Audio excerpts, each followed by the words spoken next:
There are cases in my chronicles of Sherlock Holmes so steeped in dread and whispered superstition that I hesitated long before setting them down. For even the most rational mind can falter when the rumour of the infernal creeps, candle by candle, into a private room.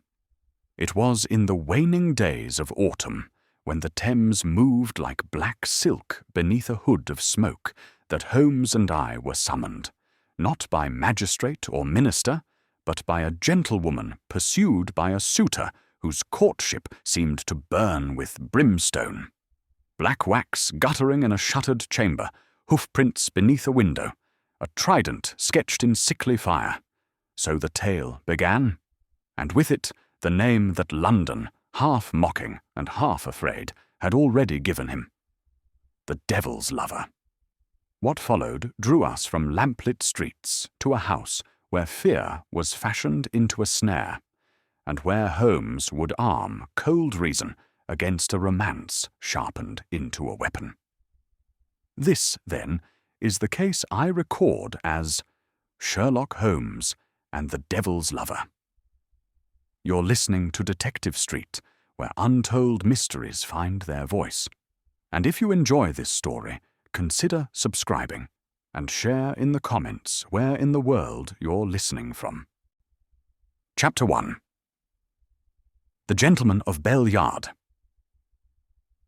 I confess that I had been content that evening merely to watch my friend at his violin.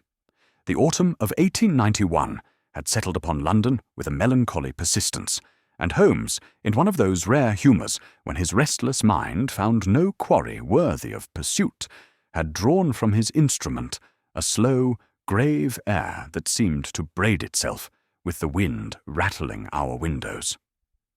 The fire in the grate cast wavering shadows across the disorder of our sitting-room. The chemistry apparatus crowding one table, the scattered papers and reference volumes claiming every other surface, the Persian slipper stuffed with tobacco hanging from the mantelpiece like some oriental trophy. He laid the bow aside at last with a faint smile, that peculiar expression which signified neither satisfaction nor disappointment, but rather a temporary truce with his own exacting nature. The violin returned to its case with the tenderness he reserved for very few things in this world. He turned to face the fire, his aquiline profile sharp against the flames, and I knew that look, the hunter deprived of game, the swordsman without opponent, the great mind turning inward upon itself in that dangerous idleness which sometimes preceded what he called his black moods. It was at that precise moment as if Providence itself had taken pity upon my friend's ennui that Mrs. Hudson announced a visitor. The gentleman who entered brought with him a draught of the fog that had thickened through the evening, transforming London into a city of ghosts. He was a spare, well-favoured man, whom I judged to be 28 years of age, dressed with a sober taste that spoke of the professional classes. Yet his agitation was palpable, visible in the tremor of his hands as he removed his hat, in the tightness about his eyes, in the way his gaze darted from Holmes to myself and back again, as though seeking reassurance that we were indeed the men he sought. "Mr. Sherlock Holmes," he ventured, his voice barely above a whisper. "I am he," said Holmes, gesturing toward the basket chair opposite his own. "And this is my friend and colleague, Dr. Watson. You appear, sir, to have come some distance through unpleasant weather. Pray be seated and tell us what brings you to Baker Street at such an hour." The young man sank into the chair with the relief of one who has carried a burden too long. He gave his name as Mr. Cyril Ashenden of Bell Yard, Temple, and declared at once that he came not for himself, but for his sister, Miss Evelyn Ashenden. "She is in peril, Mr. Holmes," he said, and the catch in his throat betrayed more than brotherly concern. A peril of the spirit, and perhaps of the pocket, too. I fear I sound melodramatic, but I assure you the circumstances warrant the strongest language. Holmes had settled back in his chair, his fingertips pressed together in that characteristic pose, his grey eyes fixed upon our client with an intensity that would have unnerved a less determined man. "You have chosen an ambiguous phrase, Mr. Ashenden," said he. "Kindly unpick it for us. Begin at the beginning. Omit nothing of consequence, and do not trouble yourself about sounding melodramatic. I have heard tales in this room that would make the penny dreadfuls seem tame by comparison." Thus encouraged, Mr. Ashenden laid out for us a narrative that, had I encountered it in the pages of some sensational novel, I should have dismissed as the fevered invention of an author overfond of Gothic machinery.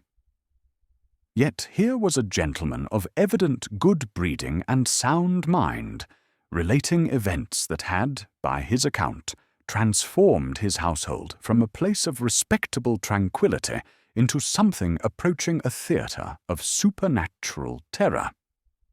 Miss Evelyn Ashenden, he explained, was a lady of considerable fortune. Some £30,000 settled upon her by their late father, and possessed of some small celebrity in certain drawing-rooms for her exceptional gift at the pianoforte. Their parents having died when both were children, they had been raised under the guardianship of Mr. Felix Markham, a solicitor of good repute who served as trustee of Miss Ashenden's fortune until her majority, which would occur in the coming April. The household in Kensington, for they kept a house in Campden Grove, consisted of themselves, their guardian, and a reduced staff, Mrs. Hobbs the housekeeper, a maid-of-all-work named Kitty Morn, and a Boots. "We have lived quietly," said Mr. Ashenden, his fingers working at the brim of his hat. "My sister is of a sensitive temperament, but she is no hysteric, Mr. Holmes. She is intelligent, well-read, and possessed of considerable strength of character, or so I believed until recent months." It was in late summer, he continued, that Miss Ashenden had made the acquaintance of a gentleman styling himself Mr. Lucien Valdemar, a man of foreign air and theatrical diction, our client said with evident distaste, who is rumoured to have esoteric acquaintances, and who speaks of philosophy and art with the easy confidence of one who has never been obliged to earn his bread by honest labour. Holmes's eyes gleamed with something that might have been amusement. "A dangerous sort of man for a young lady of fortune," he murmured. "Pray continue." The acquaintance had ripened with alarming speed into what Valdemar himself had the presumption to call a spiritual union. He had presented himself at the house in Campden Grove, had been received with cautious courtesy by Mr. Markham, and had proceeded to fill Miss Ashenden's head with what her brother termed mystical nonsense, talk of elective affinities, of souls that recognize one another across the centuries, of destinies that cannot be denied. "I would have thought nothing more of it than a foolish flirtation," said Mr. Ashenden, "but for what followed." In the wake of this association, there had commenced a series of nocturnal disturbances that grew progressively more alarming. First came the discovery of hoof-prints upon the gravel path below Miss Ashenden's window, deep, cloven marks, such as might be made by some creature of folklore. Then candles had been found guttering in her chamber, candles of an unusual sort, black as pitch, and leaving behind them a peculiar, acrid residue. A thin, sulphurous odour had begun to linger in the corridor outside her room. Most sinister of all, a slip of paper had been discovered upon her pillow one morning, inscribed with the words, Sponte mea venio. I come of my own accord, signed with a trident neatly drawn in what appeared to be crimson ink, though Mr. Ashenden suspected something less innocent than ink. Holmes's lids had drooped until his eyes were mere slits, a sign I had learned to recognize as indicating his most intense concentration. The newspapers, he observed, would call him the devil's lover upon half so much theatrical evidence. They already have, sir, returned Mr. Ashenden, colouring deeply. The Morning Post ran a small item yesterday, vague enough, thank heaven, to avoid naming my sister directly, but sufficiently detailed that anyone acquainted with our circumstances might deduce her identity. I would not have troubled you, Mr. Holmes, for I am aware that you do not waste your talents upon mere sensation. But last night, he faltered, and I saw his hands clench upon his knees. Last night, Mr. Ashenden? Holmes prompted gently. Last night my sister awoke at 2 o'clock to a soft tapping at her window. She drew the curtain. Foolish child, but she is brave in her fashion, and saw beneath the laurel bush a figure in a broad-brimmed hat who lifted his face toward her and smiled. She was too terrified to cry out, too paralyzed to move. She told me this morning that the face was pale as death, the eyes unutterably sad, and the smile, she said, was worse than any scowl, for it seemed to know her inmost thoughts, and to mock them. Did she recognize the figure? She believes it was Valdemar, though she cannot be certain. The fog was thick, the lamplight poor. But she is convinced, utterly convinced, Mr. Holmes, that she is accursed unless she binds herself to this man. She has told me she is resolved to accept his offer of marriage and to leave England. She believes herself pursued by something beyond mortal power, and that only Valdemar, with his knowledge of hidden things, can protect her. Holmes rose abruptly and paced to the window, where he stood for a moment, gazing down into Baker Street. The fog pressed against the glass like a living thing, obscuring all but the nearest lamp-post. When he turned back to us, his manner had undergone that transformation I had witnessed so many times before. The languid dilettante had vanished, replaced by the keen, incisive investigator whose faculties were now fully engaged. "Tell me, Mr. Ashenden," said he, "what is your opinion of Felix Markham?" The question clearly took our client by surprise. "Mr. Markham? Why, that is to say, he has always been a dutiful guardian, perhaps a trifle stern, but scrupulous in his attention to our interests. He is 45 years of age, punctilious in his habits, and enjoys a reputation for probity among his colleagues. Why do you ask? And he holds the purse strings, as it were, until your sister's birthday in April. That is correct. Upon her 21st birthday, my sister comes into full control of her inheritance. Until then, Mr. Markham administers the estate and must approve any significant expenditures." Holmes nodded slowly. "One final question. If your sister were to marry before April, what would become of Mr. Markham's trusteeship?" Mr. Ashenden frowned. "It would naturally terminate. Her husband would assume— Mr. Holmes, surely you cannot suspect Mr. Markham of any impropriety. He has been like a second father to us." "I suspect no one and everyone," replied Holmes with a faint smile. "It is my invariable custom.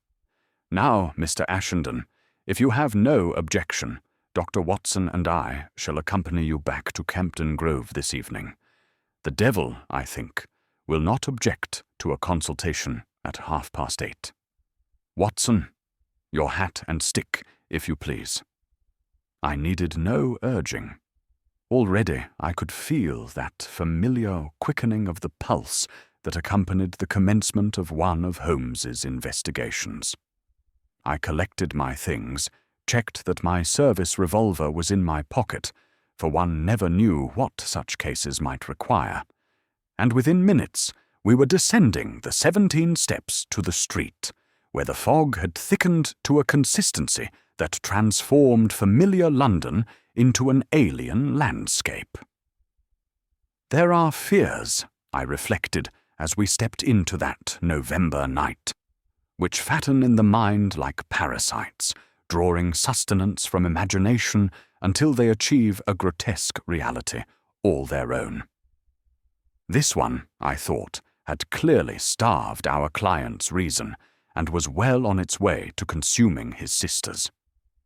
Yet as we walked toward the corner where a hansom waited, with the lamps along Baker Street, threading their yellow pearls into the impenetrable murk, I felt a prickle between my shoulders that had nothing to do with the damp air.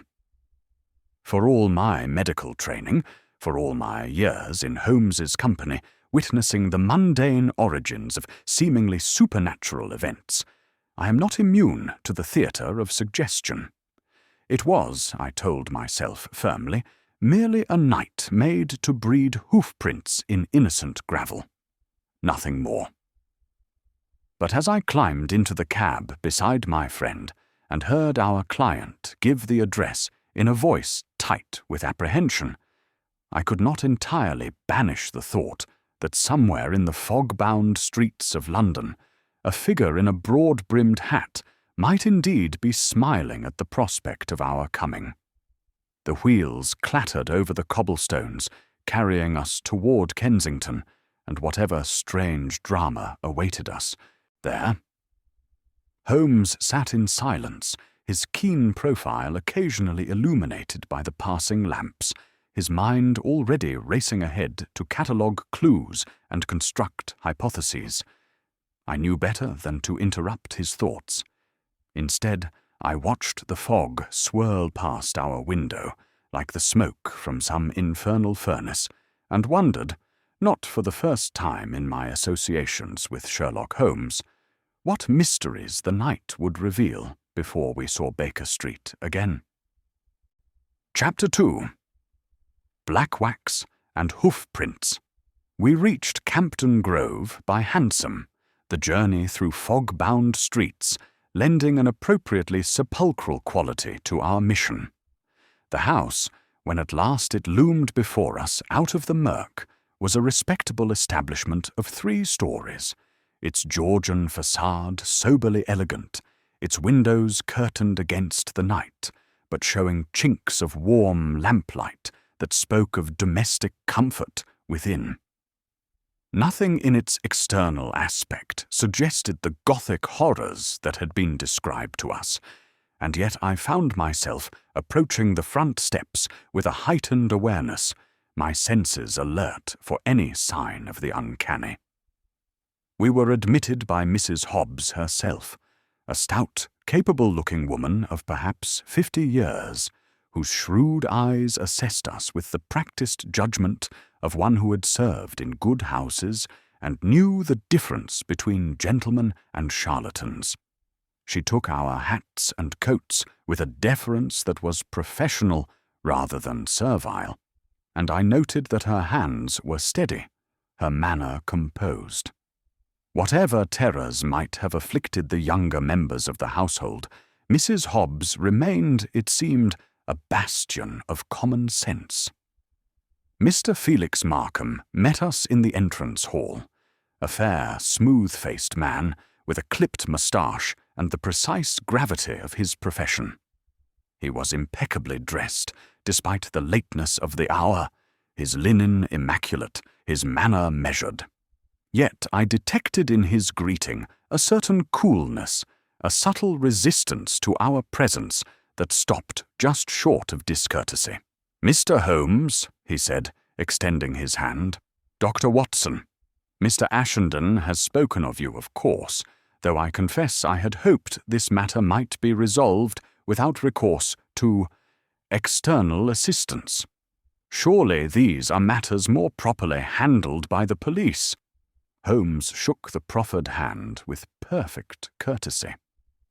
"The police, Mr. Markham, are admirable fellows in their sphere, but they require something tangible to pursue, a thief to apprehend, a burglar to arrest. Atmospheres and suggestions lie rather outside their purview. I, however, find such intangibles to be precisely within mine." Markham's eyes narrowed slightly, but he made no further protest. Instead, he led us through to the drawing-room, a handsomely appointed space where a fire burned cheerfully in the grate, and the furnishings spoke of comfortable prosperity without ostentation. It was here that we first encountered Miss Evelyn Ashenden herself.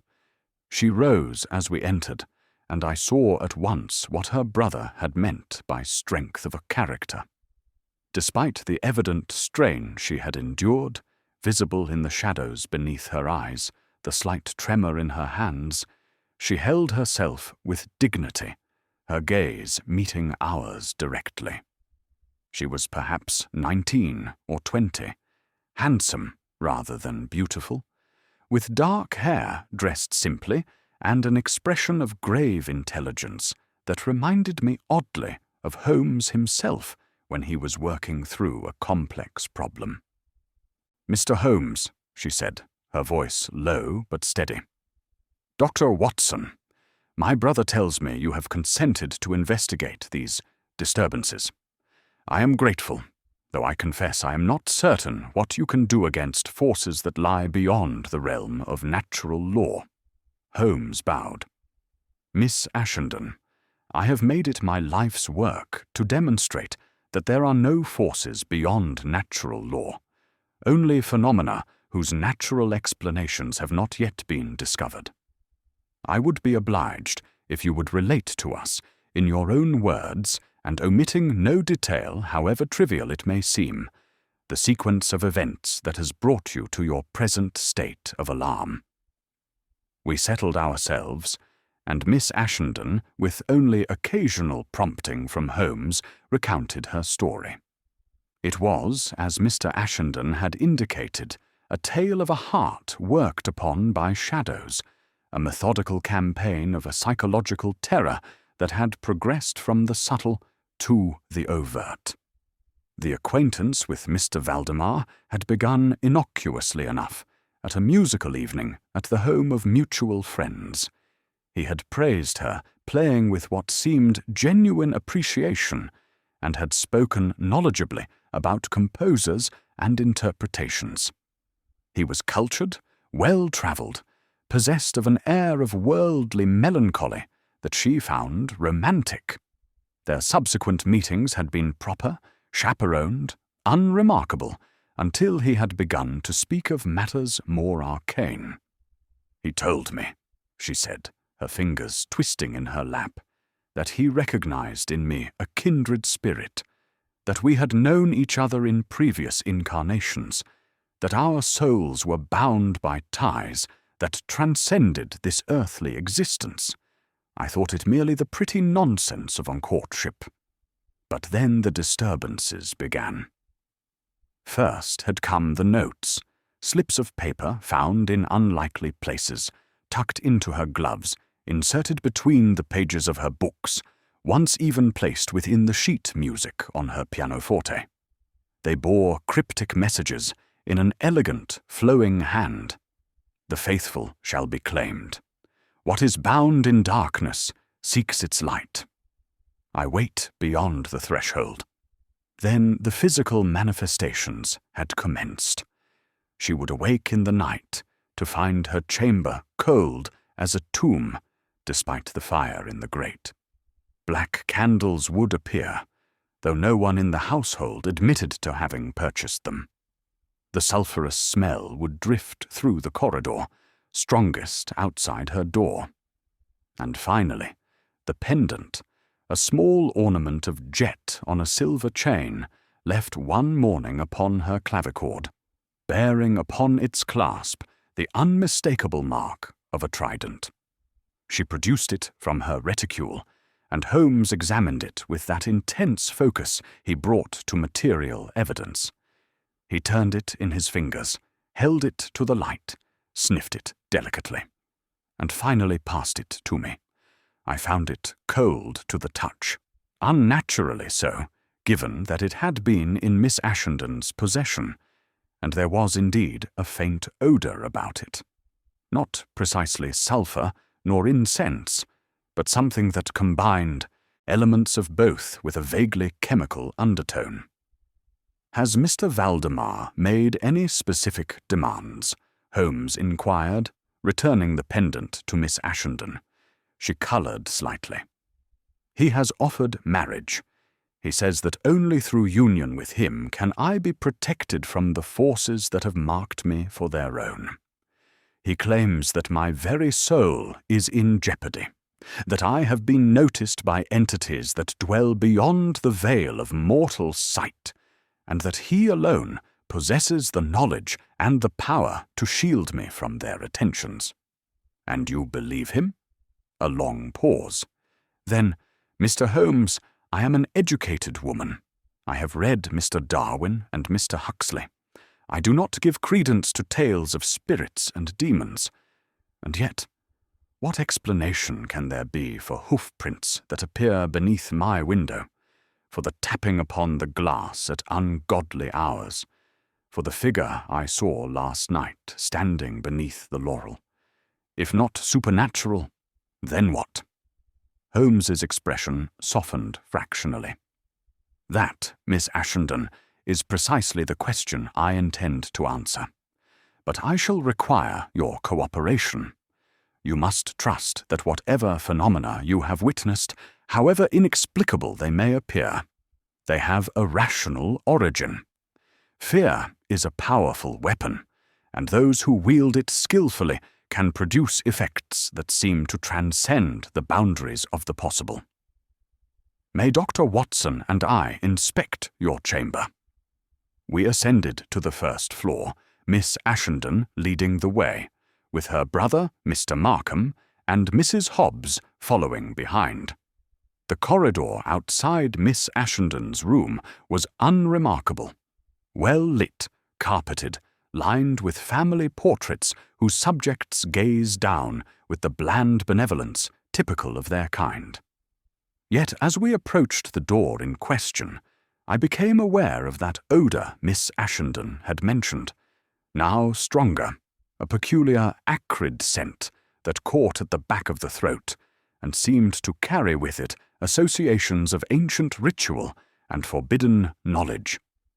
The chamber itself was feminine, but not frivolous, furnished with quiet, good taste. A fire had been lit against the evening chill, but even so, the room felt colder than it should. Holmes moved about the space with the methodical precision of a craftsman, examining surfaces, opening drawers, peering into corners. He inspected the window frame with particular attention, running his fingers along the sill and the latch mechanism, opening and closing the casement with gentle care. At the hearth he knelt to examine the candle ends in the grate and the guttered stumps upon the dressing table. These latter were indeed of that peculiar black wax Mr. Ashenden had described, thick, glossy as licorice, and leaving upon the fingers a faint residue that felt greasy and somehow unwholesome. Holmes touched one fragment to his tongue, grimaced faintly, and then slipped a sample into his waistcoat pocket. He opened the window and leaned out into the fog, his sharp profile silhouetted against the dim glow of the garden. Lamps below. I saw him examining the exterior wall, the proximity of the laurel bush, the configuration of the grounds. Then he drew back, closed the sash, and lowered the lamp, standing for a long moment at the threshold as if listening to some interview beyond our hearing. When he turned back to us, his grey eyes were alight with that peculiar intensity that indicated he had found what he sought. "Mr. Ashenden," said he softly, "does your gardener possess cloven-hoofed goats?" The question was so unexpected that our client could only stare. "Goats? Certainly not. We maintain no livestock whatever." "Then it appears," said Holmes, "that someone else does, or wishes you to believe they do. Miss Ashenden, I would ask that you retire early this evening, and that you do not, under any circumstances, open this window or respond to any tapping you may hear. Dr. Watson and I shall return tomorrow to continue our investigation. For tonight, I have seen enough to confirm my initial suspicions." We descended to the ground floor, and Holmes requested permission to examine the garden.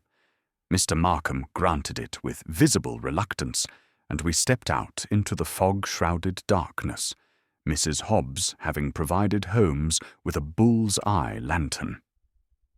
The gravel path below Miss Ashenden's window showed exactly what had been described.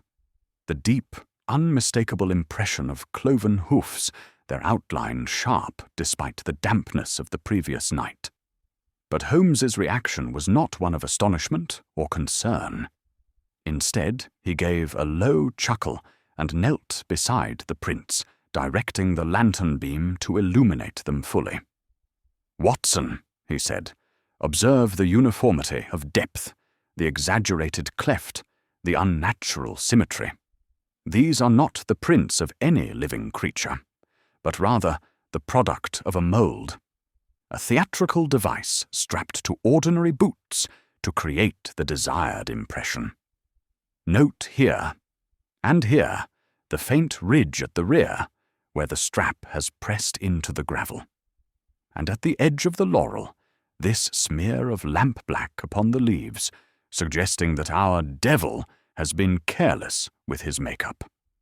He scraped a sample of the soil into a fold of paper and returned it to his pocket. Theatrical wax, phosphorescent compounds, artificial hoof-prints. We are dealing not with the supernatural, Miss Ashenden, but with stagecraft. Someone is going to considerable trouble to convince you that you are the target of demonic attention.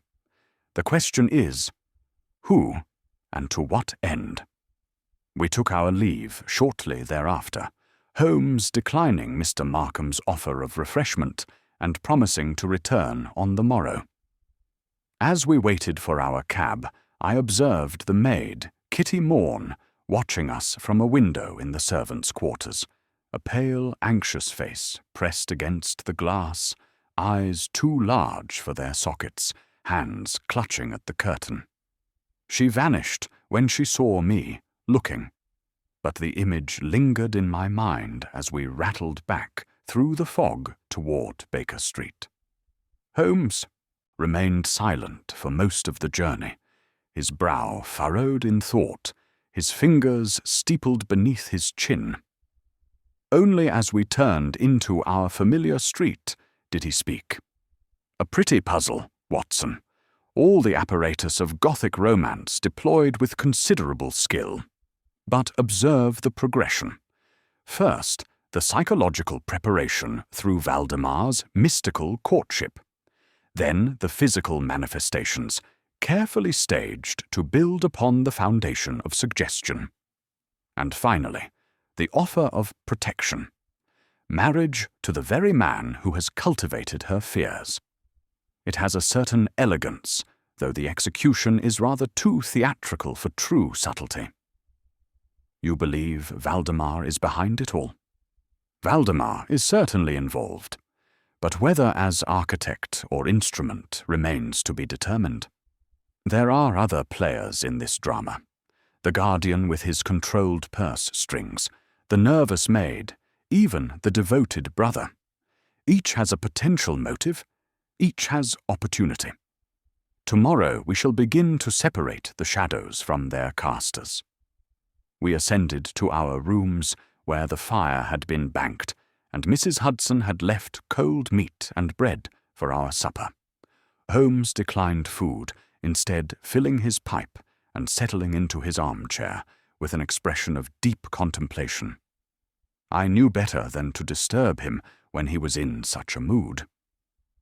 Instead, I took up my pen and began to sketch the outline of the day's events in my notebook, though I confess my mind kept returning to that pale face at the window, to the sulphurous smell in the corridor, to the cold weight of that jet pendant in my hand. I slept ill that night, and when I did sleep, it was to dreams of soft tapping at a window that was not mine, to visions of a figure in a broad-brimmed hat lifting his pale face to smile at terrors he himself had manufactured.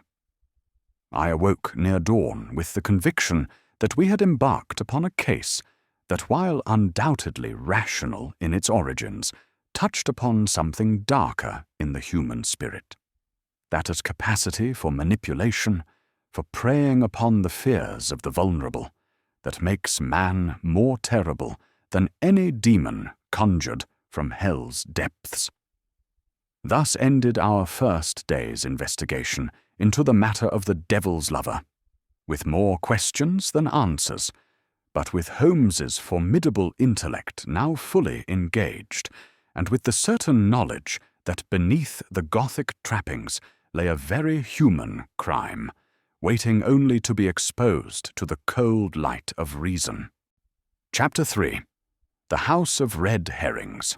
We returned to the Ashenden residence before noon the following day, Holmes having spent the early hours in what he called his chemical corner, that cluttered alcove of our sitting-room where retorts bubbled, test tubes gleamed, and the air grew thick with vapours that Mrs. Hudson had long since ceased to complain about, having learned that protest was futile when my friend was in the grip of an investigation. I had awakened to find him already dressed, his dressing-gown discarded in favour of his neat grey suit, his lean form bent over a Bunsen burner, upon which sat a small crucible containing what appeared to be fragments of black wax. The sharp tang of phosphorus mingled with the resinous smell of heated shellac, and I noted that Holmes's fingers bore the telltale stains of chemical experimentation. "Ah, Watson," he said without looking up, "your timing is impeccable. Come, observe this." He held a fragment of the black wax over the flame, and I watched as it melted, giving off a thin plume of acrid smoke that indeed carried that sulphurous quality we had encountered the previous evening. "Common theatrical wax," Holmes murmured, "compounded with lamp-black for colour and a resin derivative, orpiment, I believe, to produce the desired odour when burned. Nothing demonic about it, merely the stock-in-trade of music-hall illusionists who require an atmosphere of mystery for their performances. It can be purchased for a few shillings at any theatrical supplier in Drury Lane." He extinguished the flame and turned to his desk, where he had laid out several items with the precision of a surgeon arranging his instruments. A narrow-bladed knife, a loop of silken cord, a small vial of what appeared to be luminous powder, and a magnifying lens of exceptional quality. "We shall need these," he said, slipping them into various pockets. "Today, Watson, we move from observation to demonstration. The stage has been set by our theatrical friends. Now we shall dissect their machinery and expose the wires and pulleys that create their illusions." The fog had lifted somewhat by the time we reached Campden Grove, replaced by that peculiar grey luminosity that passes for daylight in a London November. The house appeared less forbidding in this pale sunlight, its windows reflecting the blank sky, its facade merely respectable rather than Gothic. Yet I could not shake the sense that we were entering a theatre where some drama was still being performed, where actors moved through their roles even as we watched, unaware that the detective in the audience had already begun to decipher their script. We were received by Mrs. Hobbs, who informed us that Mr. Markham had gone to his chambers in Lincoln's Inn, that Mr. Ashenden was occupied with correspondence in the library, and that Miss Ashenden was at her morning practice at the pianoforte, the sound of which drifted faintly through the house, some melancholy etude of Chopin's that seemed entirely appropriate to the circumstances. "I should like," Holmes said to Mrs. Hobbs, "to speak with your maid, Kitty Morn, and I shall require the candles that were found in Miss Ashenden's room, all of them, if you please, both the ordinary dips and the black ones." Mrs. Hobbs's capable face registered surprise, but no resistance. "Of course, sir, though I don't know what poor Kitty can tell you. The girl's half out of her wits with fright, as it is." "Then perhaps," Holmes replied gently, "we can restore them to her." Kitty Morn, when she appeared, proved to be a slight, pale creature of perhaps 20 years, with work-roughened hands and that hunted expression one sometimes sees in those who have known hardship and expect more of the same. She stood before us in the morning room, wringing her apron, her gaze darting from Holmes to myself and back again, never settling, never meeting our eyes directly. Holmes's manner with her was remarkably kind, softer than I had heard him speak to most witnesses, his voice pitched low and reassuring. "Kitty," he said, "you need not fear. I am not a policeman, and I have not come to accuse you of anything. But I believe you have seen things in this house, things that have frightened you terribly. I should like you to tell me about them." The girl's lower lip trembled. "I don't know nothing, sir. I keep to my work, I do. Mrs. Hobbs'll tell you. I'm a good worker. Never shirk, never complain." "I am certain you are exemplary," Holmes interrupted. "But the tapping at the windows, you have heard it, have you not?" A barely perceptible nod. "And the smells in the corridor outside Miss Ashenden's room?" Another nod, more pronounced. "Did you see who placed the black candles in Miss Ashenden's chamber?" Now Kitty's eyes grew wide with something that might have been terror, or might have been guilt, or perhaps some admixture of both. "I never put them there, sir. I swear it on my mother's grave. I found them there of a morning, and I was that frightened I could scarce touch them to carry them away." "I believe you," Holmes said, "but someone put them there, Kitty. Someone with access to the house. Someone who perhaps came and went at odd hours. Did you never hear footsteps in the night? Never see a figure where no figure should be?" The girl's hands twisted in her apron until I feared the fabric would tear. I sleep in the attic, sir. Sometimes I hear things, but Mrs. Hobbs says it's just the house settling, or the wind in the chimney, or my imagination running away with me." Holmes leaned forward slightly. "Kitty, have you been to Drury Lane recently? Perhaps to a theatrical performance or a free entertainment?" The question clearly startled her. "How did you—" "That is, I went once, sir, last month. There was a conjurer, a free show for the working folk. He made flames appear from nowhere, and pictures in the air, all glowing and strange. I've never seen the like. And you enjoyed it?" "Oh, yes, sir. It was magical. Truly, it was." Holmes smiled. "I have no doubt. And did you perhaps collect a playbill or some memento of the occasion?" Kitty nodded hesitantly. "I kept the paper they gave out, sir. It was pretty, with pictures on it." but I lost it some weeks ago. Can't think where it's got to." "I can," said Holmes. "It fell behind Miss Ashenden's wardrobe, where I discovered it yesterday evening. You attended Miss Ashenden in her chamber, did you not? You helped her dress, arranged her things." "Yes, sir, when Mrs. Hobbs was occupied elsewhere." "Then the playbill must have slipped from your pocket while you were working. A simple accident. Nothing more.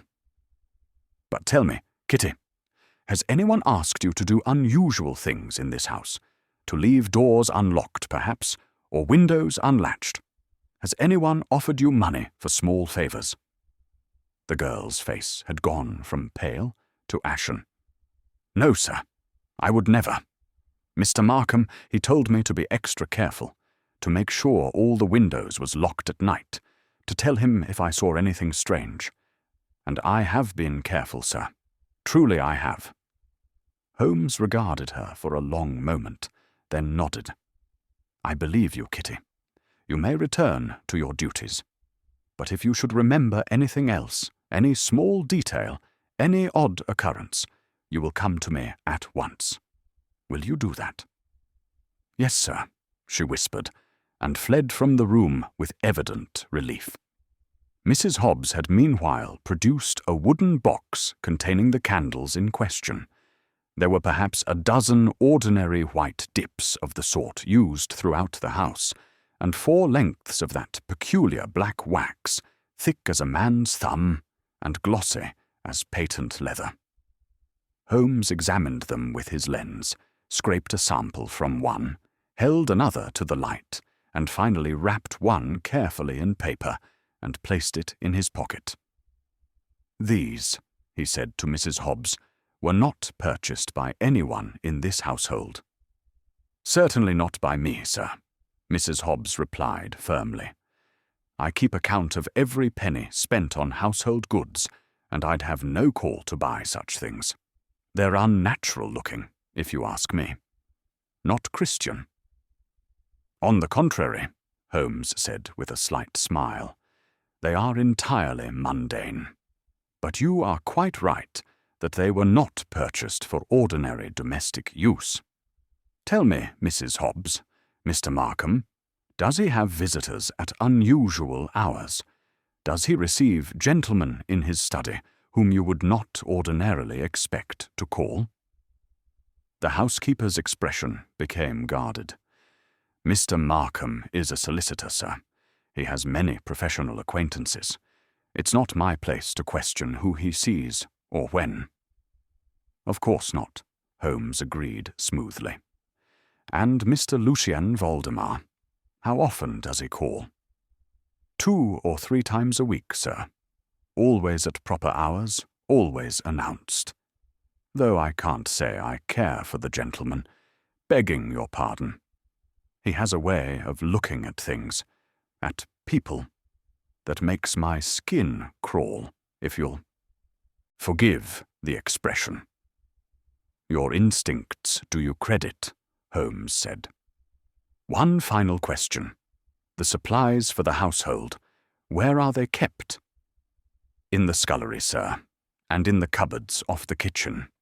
There's also a small outbuilding in the yard where we store wood and coal and such. I should like to see them." Mrs. Hobbs led us through the house to the domestic regions, that territory of stone floors and functional plainness that exists below stairs in every respectable establishment. The scullery was unremarkable, but Holmes spent several minutes examining a cupboard near the back door with intense concentration. Inside were the usual implements of household maintenance: brooms, brushes, tins of polish, rags and dusters. But Holmes's keen eye had detected something that mine had missed. He drew forth from behind a folded apron a small tin inscribed "Glow Prep" in faded letters, and beside it a coil of kite string and a jar of theatrical glue. These he laid out on the wooden counter with the air of a barrister presenting evidence. "How long have these been here?" Mrs. Hobbs. The housekeeper's face registered genuine shock. "I've never seen them before in my life, sir. They're not household supplies. I don't know how they came to be in my cupboard." "I believe you," Holmes said. "They were placed here recently, probably within the past week, by someone who had access to these rooms and who needed a convenient hiding place. Watson, note the kite string. It is of a particular type, very fine and strong, used by theatrical riggers for their flying effects. And this phosphorescent compound, observe the label, is manufactured by Benton and Sons of Drury Lane, purveyors of stage effects to the music hall trade." He turned to the back door and examined its lock and hinges. "This door, is it kept locked?" "At night, sir, yes. During the day it's often left open for deliveries and such." "And who holds keys?" "Myself, sir, and Mr. Markham." Holmes nodded and stepped out into the small yard, where I followed him into the grey afternoon light. The yard was enclosed by a high brick wall and contained little besides a coal bunker, a shed for tools, and several broken packing crates stacked against the wall. Holmes made directly for these crates, and with his knife pried aside the topmost one. Beneath it, wrapped in oilcloth to protect them from the damp, were two curious objects that I recognized at once from Holmes's description. Wooden forms carved to resemble cloven hoofs, each with a leather strap attached to secure it to the instep of a boot. They were cunningly made, the cleft exaggerated, the outline designed to leave precisely the sort of prints we had observed in the garden. Holmes lifted them with evident satisfaction. "The devil's feet," he murmured, "or rather, the carpenter's ingenious approximation thereof. Note the craftsmanship, Watson. These were not made by an amateur. And note also the mud still clinging to, the straps, the same composition as the clay in the garden path. Our devil has been careless, or perhaps overconfident." We returned to the house with our discoveries, and Holmes requested that we be shown to Mr. Markham's study. Mrs. Hobbs hesitated, clearly uncomfortable with the idea of allowing strangers to examine her employer's private domain in his absence, but Holmes's quiet insistence prevailed. The room proved to be exactly what one would expect of a solicitor's private sanctum, lined with legal volumes, dominated by a mahogany desk of impressive proportions, furnished with leather chairs that spoke of masculine comfort rather than domestic elegance. Holmes moved about the space with that peculiar intensity that characterized his searches, examining papers on the desk, though not, I noted, reading any documents. He had his principles regarding professional confidentiality. Testing the drawers, scrutinizing the carpet for any telltale traces. At length he paused before a portrait hanging above the fireplace, a dark, romantic landscape in oils that depicted a ruined castle beneath a stormy sky, the sort of Gothic scene that had been fashionable some decades earlier. "Watson," he said quietly, "steady this chair for me, if you would." I positioned a sturdy armchair beneath the portrait, and Holmes stepped up to examine the frame more closely. His fingers probed the edges, and suddenly the portrait swung outward on concealed hinges, revealing a shallow cavity in the wall behind it. Within this space were several leather-bound ledgers and a small strongbox. Holmes did not touch these items, but he examined them with his lens, noting in particular a brownish smear on the edge of one ledger that might have been tobacco stain, but which, from the expression on Holmes's face, was something rather more significant. "Verbena," he murmured, so softly I barely heard him. "And lamp-black. The scent I detected on Mr. Markham's cuff yesterday evening, and the residue I found on the doorframe of Miss Ashenden's room. The circle tightens, Watson." He replaced the portrait carefully and stepped down from the chair. "We have learned what we came to learn. Let us see if we can locate Mr. Cyril Ashenden before the afternoon grows too late. I have questions for the brother that may prove illuminating." We found Mr. Ashenden in the library, a comfortable room lined with well-worn volumes that suggested a household of genuine, rather than merely ornamental, learning. He rose as we entered, his face anxious, clearly hoping for some resolution to the nightmare that had engulfed his family. "Mr. Holmes, have you discovered anything? Is my sister safe?" "Your sister is as safe as she has ever been," Holmes replied, "which is to say that she is not threatened by supernatural forces, but by very human machinations. However, there are aspects of this affair that remain obscure to me. Tell me, Mr. Ashenden, your guardian, Mr. Markham, what is your opinion of his stewardship of your sister's fortune?" Ashenden looked surprised by the question. "Why, I have always assumed it to be scrupulous. Mr. Markham provides us with quarterly accounts, and the investments seem sound. Why do you ask?" "Indulge me for a moment. Has your sister expressed any desire to marry prior to Mr. Valdemar's attentions?" "No, indeed. She has had suitors, of course. A young woman of fortune and accomplishment cannot help but attract them. But she has shown no particular interest in matrimony. She is devoted to her music and to her studies. She has spoken of establishing herself independently when she comes of age, perhaps maintaining a salon for musical performance. It is one reason why Mr. Markham's trusteeship has sometimes chafed.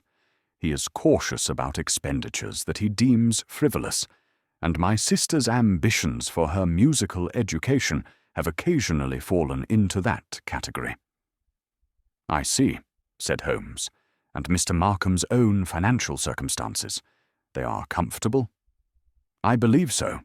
He maintains chambers in Lincoln's Inn, keeps a respectable establishment, lives within his means, though now that you mention it—" Ashenden paused, frowning. "There was an occasion, perhaps 2 months ago, when I overheard a conversation between Mr. Markham and a visitor, a gentleman whose voice I didn't recognize. They were in the study, and I happened to pass by on my way to the garden. I heard Mr. Markham say something about unfortunate investments and making good the deficit before April. I thought nothing of it at the time, but now—" "Now it assumes a different complexion," Holmes finished. "Thank you, Mr. Ashenden. You have been most helpful. One last question. Has Mr. Valdemar ever visited this house when you were not present? When, say, only Mr. Markham was at home?" "Why, yes, I believe so. Mr. Markham mentioned that Valdemar had called one afternoon when Evelyn and I were out walking. They spoke privately in the study for nearly an hour, I understand. Mr. Markham said afterward that he had been taking the measure of the man, ensuring that his intentions toward my sister were honorable. Holmes's grey eyes had taken on that distant, calculating look that I had learned meant his mind was racing ahead, connecting disparate facts into a coherent pattern. "Quite so," he murmured, ensuring intentions were aligned, shall we say. "Mr. Ashenden, I wonder if you would do me the favour of inviting both Mr. Markham and Mr. Valdemar to dine here this evening. Tell them that Dr. Watson and I have made progress in our investigation and wish to present our findings. Can you arrange this?" "Certainly, Mr. Holmes. But what do you intend to—" "To demonstrate," Holmes interrupted gently, "that the devil is merely a man in costume, and that hell is paved not with good intentions, but with theatrical supplies purchased in Drury Lane. But I must beg your patience until this evening. There are still 1 or 2 strands to gather before the net is complete." We took our leave shortly thereafter, Holmes declining Mrs. Hobbs's offer of luncheon with the excuse that we had appointments to keep in the city. Once we were safely in a cab, I turned to my friend with barely suppressed curiosity. "You have solved it, then?"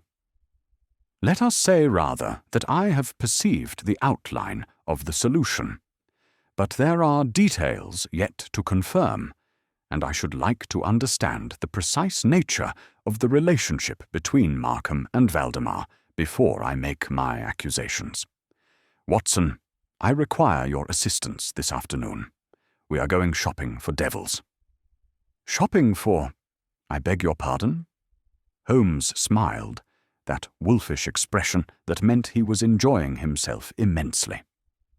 "We are going to Drury Lane, my dear fellow, to that maze of theatrical suppliers that provides London stages with everything from papier-mâché crowns to cloven hoofs. I wish to meet the tradesmen who sold our conspirators their infernal apparatus. And then, if time permits, we shall visit a certain cheap lodging-house in Holborn, where, unless I am very much mistaken, we shall find that Mr. Lucien Valdemar is rather less prosperous than his elegant appearance suggests." The afternoon that followed was an education in the mechanics of theatrical illusion. Holmes, having donned a disreputable ulster and false beard from his collection of disguises, transformed himself into a shabby theatrical agent, making inquiries on behalf of a provincial company. I accompanied him as his assistant, and together we penetrated that warren of shops and suppliers that cluster around Drury Lane like remoras around a shark. The proprietor of Benton and Sons proved to be a garrulous fellow, proud of his trade and happy to discourse upon the various devices and compounds he supplied to the music-hall trade. Yes, he had sold phosphorescent powder within the past fortnight, to a gentleman of quality who had paid in gold sovereigns and who had asked specifically for the compound that burned with a pale green flame. Black wax candles? Certainly. They were popular with the illusionists, especially those who specialized in spiritualist entertainments. And wooden hoof molds? Ah, now there was a specialized item. He had made only 1 pair in the past year, commissioned by that same gentleman who had purchased the phosphorus. "Could you describe this gentleman?" Holmes asked in his assumed character. "Well dressed, sir, very particular in his requirements, fair complexion, clipped moustache, spoke like a lawyer, or such like, wore gloves, fine kid leather, and had a scent about him, pleasant-like. Verbena, I think, or something of that nature." Holmes nodded with satisfaction and made his purchase, a small quantity of the same phosphorescent compound, ostensibly for his theatrical company's production of Faust. We departed with our acquisition, and Holmes's confidence that we had identified at least one of our conspirators beyond any doubt. The lodging-house in Holborn, where Mr. Valdemar resided, proved equally enlightening. The landlady, a sharp-eyed woman who assessed the respectability of her potential interrogators before deciding to speak, confirmed that Mr. Valdemar was several weeks in arrears with his rent, and that he had received a visitor the previous month, a fair-haired gentleman in professional dress, with whom he had closeted himself for an extended conversation. She had overheard raised voices, though not the words themselves, and had formed the impression that money was being discussed. "He puts on airs, does Mr. Valdemar," she confided, "but his coat's been turned, and his boots are down at heel. He speaks fine, I'll grant him that, and he's got a way about him that might take in a young lady who doesn't know any better. But I've seen his sort before, theatrical folk who've lost their audience and are looking for a new way to make their living. Not that I'm saying he's dishonest, mind you," she added hastily, "but he's certainly fallen on hard times." We returned to Baker Street in the late afternoon, Holmes in high spirits, myself thoroughly enlightened as to the mechanisms of our case, but still uncertain as to the precise motivation and relationship between the principal actors in this drama. Holmes spent an hour making notes, consulting reference works, and occasionally muttering to himself in that abstracted way that meant his mind was arranging facts into their final configuration. "It is a house of red herrings, Watson," he said at length, laying down his pen. "Each element designed to direct attention away from the truth. The supernatural trappings are meant to focus our gaze upon Valdemar, to make us believe he is the prime mover, a Svengali figure controlling Miss Ashenden through mystical means. But in truth, he is merely a tool, an instrument played by a more calculating hand. The real villain has hidden himself behind his victim's fear, counting on superstition to obscure the prosaic truth." "Markham," I said. "Markham," Holmes confirmed. "A solicitor who has overreached in his investments, who faces professional ruin and possibly criminal prosecution if his deficit is discovered before he can make it good. He needs time that will evaporate in April when Miss Ashenden comes of age and demands a full accounting of her estate. But if she were to marry before that date, the trusteeship would end, the accounts would be transferred to her husband, and Markham would gain the months or even years he needs to cover his embezzlement. But surely he cannot expect to profit from his ward's marriage? Not directly, no. But consider, Valdemar is penniless, desperate, facing debtor's prison. Markham offers him a chance at £30,000, Miss Ashenden's fortune, in exchange for his cooperation in a scheme. Valdemar provides the romantic mystique, the theatrical performance of courtship. Markham provides the supernatural terrors that drive Miss Ashenden into Valdemar's arms. Once married, Valdemar would no doubt prove amenable to creative bookkeeping, perhaps in exchange for a percentage of the funds he believes Markham has protected during his trusteeship. Both men profit, or so they imagine. But they did not anticipate Miss Ashenden's strength of character, I said, nor her brother's decision to consult you. Precisely. And now their elaborate theatrical production will be exposed for what it is. Not a supernatural persecution, but a sordid conspiracy between a dishonest guardian and a fortune hunter. This evening, Watson, we shall ring down the curtain on the Devil's Lover and send our actors to face a rather different sort of audience. I spent the remaining hours before dinner in a state of anticipation, reviewing in my mind the evidence we had gathered, the connections Holmes had drawn, the inexorable logic that had transformed Gothic mystery into pedestrian fraud. Yet even knowing the truth, I could not entirely shake the unease that had settled upon me since our first visit to Campden Grove. The power of suggestion, I reflected, is a terrible thing. It can transform a jet pendant into an instrument of damnation, a theatrical trick into genuine terror, a guardian into a demon. As we prepared to return to Kensington for what Holmes termed the final act, I found myself thinking of Miss Ashenden, of the courage it must have required to face what she believed were supernatural forces, of the betrayal she would feel when she learned that her guardian, her protector, had been the architect of her torment.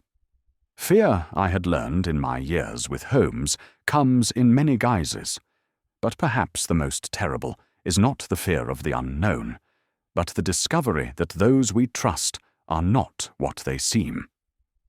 The fog had returned as we made our way through the darkening streets, and I could not help but feel that we were descending once more into that murky realm where truth and illusion merge, where the rational mind must struggle to maintain its footing against the seductive pull of the irrational. Holmes, sensing my mood, perhaps, laid a hand briefly on my shoulder. "Courage, Watson," he said quietly. "We go to banish ghosts, not to encounter them. By evening's end, Miss Ashenden will sleep soundly, and the devil will stand revealed as merely a man in a hired costume, practicing a shabby deception for sordid gain." I nodded, grateful for his certainty, and together we plunged into the fog-bound streets, bound for Campden Grove and whatever revelation the evening might bring. Chapter 4. The Experiment of the Trident. The evening gathered around us like the folds of a dark curtain as our cab deposited us once more before the house in Campden Grove. The windows blazed with light against the encroaching fog, and I could see, through the gauze of the drawing-room curtains, shadows moving in preparation for what I could only assume would be an uncomfortable gathering. Holmes had insisted that we arrive early, and Mrs. Hobbs admitted us with an expression that mingled curiosity with apprehension. "They're all in the drawing-room, sir," she said to Holmes in a low voice. "Miss Ashenden is putting on a brave face, but the strain is telling on her. Mr. Markham arrived an hour ago, and Mr. Valdemar called just 10 minutes past. Mr. Ashenden told them you'd made discoveries, and I don't mind saying there's a queer atmosphere about the place. Like before a thunderstorm, if you take my meaning." "I take it very well," Holmes replied, "and it is precisely that atmosphere we intend to dissipate. Is the girl Kitty about?" "In the kitchen, sir, helping with the dinner preparations." "Excellent. Watson, if you would be so kind as to carry this." Holmes handed me the wrapped parcel he had brought from Baker Street, which I knew contained the phosphorescent compound we had purchased, along with various other items he had deemed necessary for his demonstration. "Mrs. Hobbs, I shall require a room that can be completely darkened. The morning room, perhaps, or the library?" "The morning room has shutters, sir. It can be made quite dark." "Perfect.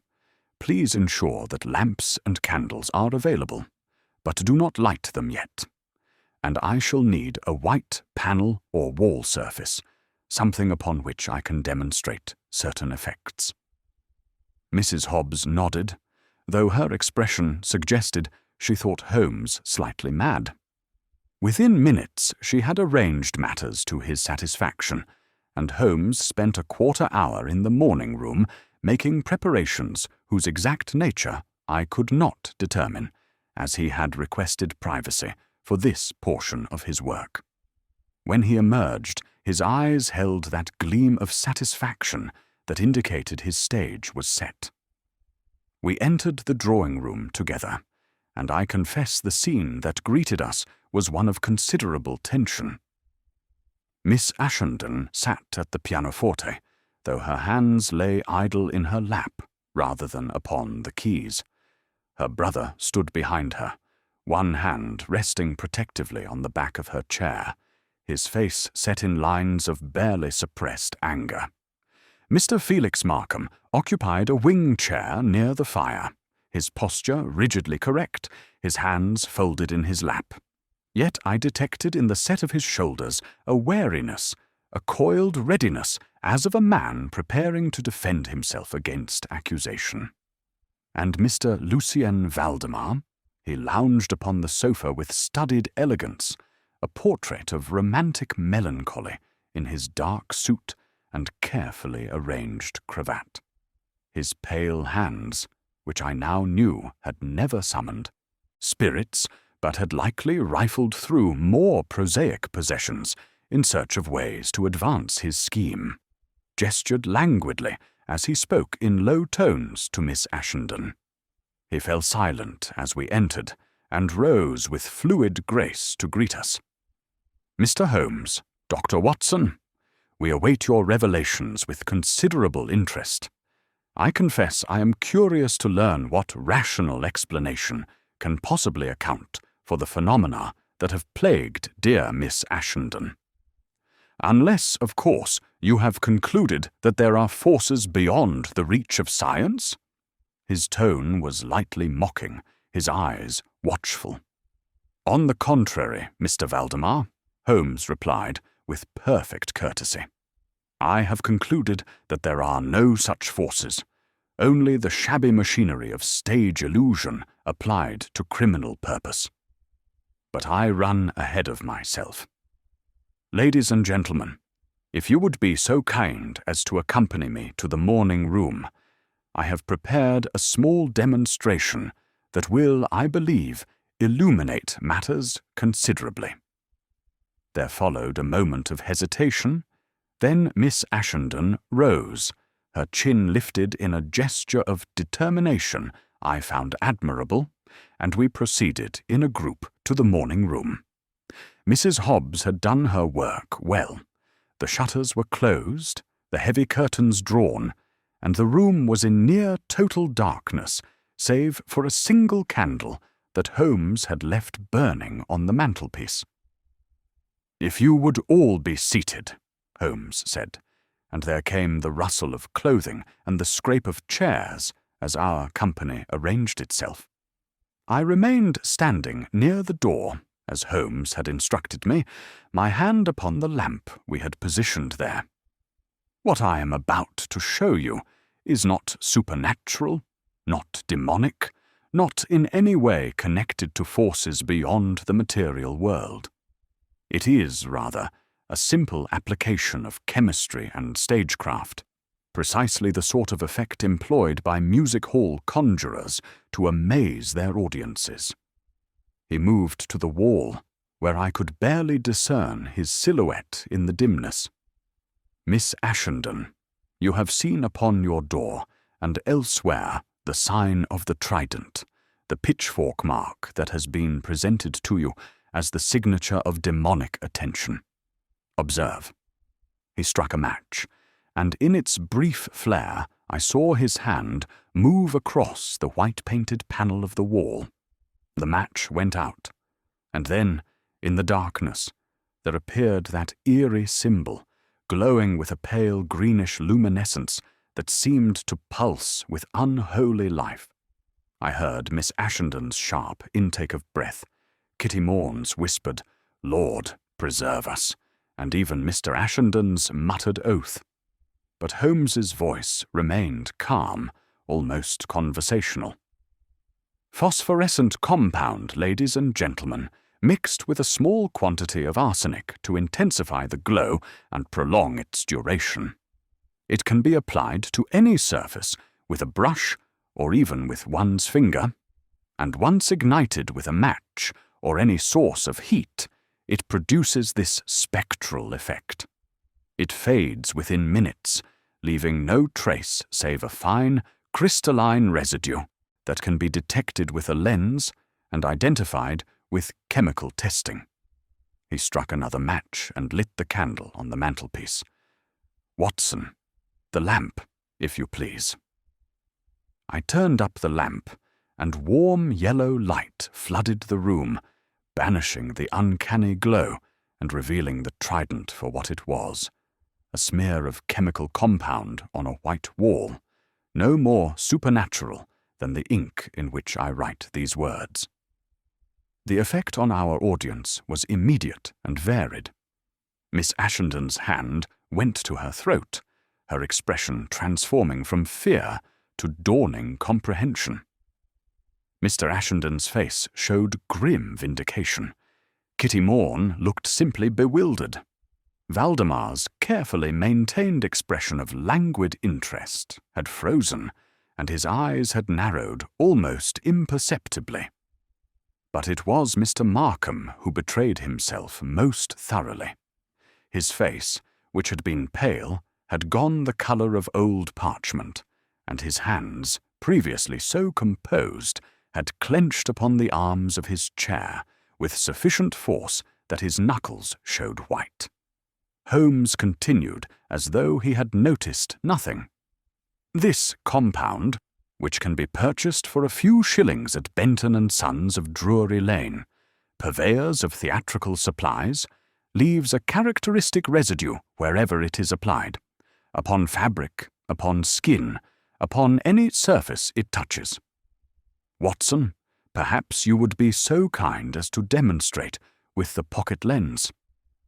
I produced the lens and a small vial of solution Holmes had prepared. Following his earlier instructions, I approached Mr. Markham, and with all the clinical detachment I could muster, said, "Sir, would you extend your right hand, please?" Markham hesitated, his eyes darting to the door as though calculating the possibility of escape. But to refuse would have been tantamount to confession, and he was not yet ready to abandon his defence. He extended his hand, and I observed that his cuff, despite being of fresh linen, bore a faint brownish discoloration. I moistened a piece of blotting paper with Holmes's solution and touched it to the cuff. Under the magnifying lens, the fabric revealed a scattering of minute crystals that caught the light and glinted with that same greenish tinge we had observed in the glowing Trident. I passed the lens to Mr. Ashenden, who examined the evidence with growing fury. "Mr. Markham," Holmes said quietly, "you are, I believe, familiar with the properties of this compound. You purchased it approximately 2 weeks ago from Benton and Sons, along with black theatrical wax, a pair of wooden hoof molds, lamp black, and theatrical glue.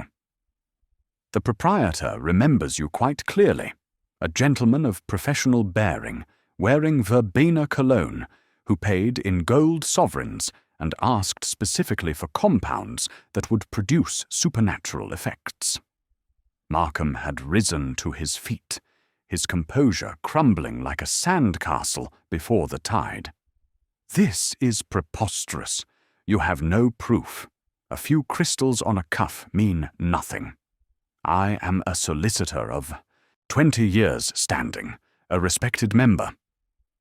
"Of Lincoln's Inn, yes," Holmes interrupted smoothly. "And also, unless I am very much mistaken, a man facing professional ruin and possible criminal prosecution for misappropriation of funds held in trust. Watson, would you be so kind as to present the other items?" I unwrapped the parcel I had been carrying, revealing the wooden hoof molds we had discovered in the yard, now cleaned of their mud, but still bearing the distinctive straps and carved details. "These," Holmes continued, "were found hidden beneath packing crates in your outbuilding, Mr. Markham. They are designed to strap to the instep of ordinary boots and to leave in soft earth the impression of cloven hoofs. A clever device, though not an original one. It has been used by hoaxers and theatrical producers for decades. The mud still clinging to the straps matches the composition of the clay in your garden path, and the dimensions of the prints correspond exactly to those we observed beneath Miss Ashenden's window." He laid out in succession the other items, the coil of kite string, the theatrical glue, the tin of glow powder, the fragments of black wax.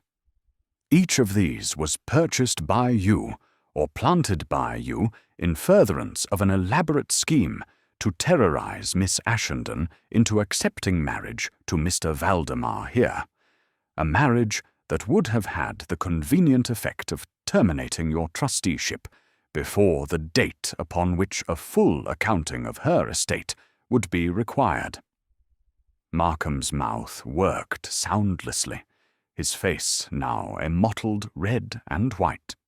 But it was Voldemar who spoke, his voice for the first time stripped of its theatrical affectation, revealing the sharp accent of London's theatrical districts beneath the cultured veneer. "This is madness. I have nothing to do with any scheme. I courted Miss Ashenden in good faith, knowing nothing of hoof-prints or phosphorus or any such theatrical nonsense." He had risen from the sofa, his pale hands gesturing emphatically. "If Markham has perpetrated some fraud, it is news to me." "Indeed?" Holmes's eyebrows rose fractionally. "Then perhaps you can explain why you visited Mr. Markham privately in this very house some 6 weeks ago. A visit during which, according to the landlady of your lodgings in Holborn, you returned with sufficient funds to satisfy your creditors and prevent your eviction. A visit after which you began your assiduous courtship of Miss Ashenden, emphasizing those mystical and romantic elements that Mr. Markham had already identified as likely to appeal to her sensibilities?" Valdemar's face had gone from pale to ashen. "You have been investigating me. You have no right. I have every right to investigate a man who conspires to defraud a young woman of her inheritance," Holmes said, and now his voice carried an edge of steel. "You were, until last year, billed as Signor Valdemaro, with a theatrical troupe that specialized in illusionist performances and pseudo-spiritualist entertainments. Your engagement ended when audiences declined, and your particular talents, the ability to appear sensitive and romantic while manipulating the credulous, proved insufficient to sustain a career on the stage. You were facing debtor's prison when Mr. Markham approached you with a proposition." "A proposition you accepted," I added, finding my voice at last, knowing full well that it involved the systematic terrorization of an innocent woman. Valdemar opened his mouth as if to protest further, then seemed to recognize the futility of continued denial. His shoulders slumped, and he sank back onto the sofa, his carefully maintained persona dissolving to reveal a shabby, defeated man whose romantic airs had been nothing more than costume and makeup. It was Miss Ashenden who broke the silence that followed. She had risen from her chair and now stood before Mr. Markham, her eyes blazing with an anger I had not suspected her capable of, her voice trembling, not with fear, but with righteous fury. "You," she said, each word precise as a blade, "were my guardian, my protector. When my parents died, you swore to my father's memory that you would safeguard my interests as if I were your own daughter. And instead, you used your position, your access to my home, your knowledge of my temperament, to orchestrate a campaign of psychological torture designed to rob me of my inheritance and my freedom. How dare you?" Markham seemed to shrink before her gaze. When he spoke, his voice was barely a whisper. "I meant no permanent harm. I was desperate. I had made certain investments that failed, and I needed time to recover the losses. I thought if you married before April, I could delay the accounting, replace the funds, and no one would ever know. I never intended." "You never intended to be caught," Holmes finished coldly. "But you were careless, Mr. Markham. Careless in your choice of accomplice, careless in your execution, and most careless in your assumption that Miss Ashenden's fear would override her intelligence and her brother's devotion. You underestimated them both." He turned to address the room at large. The mechanism of the deception was relatively simple, though it required access and opportunity. Mr. Markham, using his position in the household, introduced the black candles into Miss Ashenden's room, applied the phosphorescent compound to create the glowing symbols, and used the silken cord threaded through the window frame to manipulate the latch from outside. The kite string, attached to various mechanisms including the door panel where the trident appeared, allowed him to create effects at a distance. The wooden hoofs he strapped to his own boots on the nights he played the role of nocturnal visitor. The sulphurous odour came from burning the theatrical wax, which is compounded with orpiment, a substance that mimics the smell of brimstone to the suggestible imagination. But the figure at the window, Mr. Ashenden demanded. My sister saw someone. She saw Mr. Valdemar, Holmes replied, who was instructed by Markham to appear at appointed times to reinforce the supernatural narrative. Valdemar provided the romantic mystique, the esoteric knowledge, the promise of protection from otherworldly forces. Markham provided the forces themselves. It was a partnership, gentlemen, predicated on the exploitation of a young woman's trust and the manipulation of her fears. I watched as understanding rippled through the room, as each person assembled the pieces of the puzzle Holmes had laid before them. Mrs. Hobbs had appeared in the doorway, drawn by the raised voices, and now stood with Kitty Morn, both women's faces reflecting shock and anger. Mr. Ashenden had moved to stand beside his sister, his hand on her shoulder in a gesture of protection that came too late but was no less sincere for that. Holmes was not yet finished. He reached into his coat and withdrew a small leather notebook. This morning, while you were occupied elsewhere, Mr. Markham, I took the liberty of examining the ledgers concealed behind the portrait in your study. I did not read the details. That would have been improper and unnecessary. But I did observe that the most recent entries bore the same brownish smear as your cuff, and that smear is composed of lampblack mixed with the residue of phosphorescent compound. You handled your infernal machinery, and then immediately returned to your fraudulent bookkeeping. A telling conjunction, and one that a competent accountant and a chemist working together could use to establish a timeline of your embezzlement. Markham's final defense crumbled. He slumped in his chair, his head in his hands, and when he spoke, his voice was muffled and broken. I never meant it to go so far. I thought she would simply marry Valdemar, that the trusteeship would transfer, that I would have time. I never meant to truly harm her. The arsenic in the compound, I didn't know. I swear I didn't know it could cause illness. But it did, Holmes said relentlessly. The pendant you prepared with the glowing trident symbol was dusted with the compound, and Miss Ashenden wore it against her skin. The effects were cumulative, but unmistakable. Inflammation of the throat, fatigue, a general decline in health that reinforced her belief that she was cursed. You were poisoning her, Mr. Markham, slowly and perhaps unintentionally, but poisoning her nonetheless. Miss Ashenden's hand went to her throat, to the place where the pendant had rested, and I saw in her eyes the full realization of how close she had come to serious harm. Her brother's face had gone white with rage, and for a moment I thought he might strike Markham where he sat. But Holmes raised a hand, and the gesture somehow contained the violence that trembled in the air.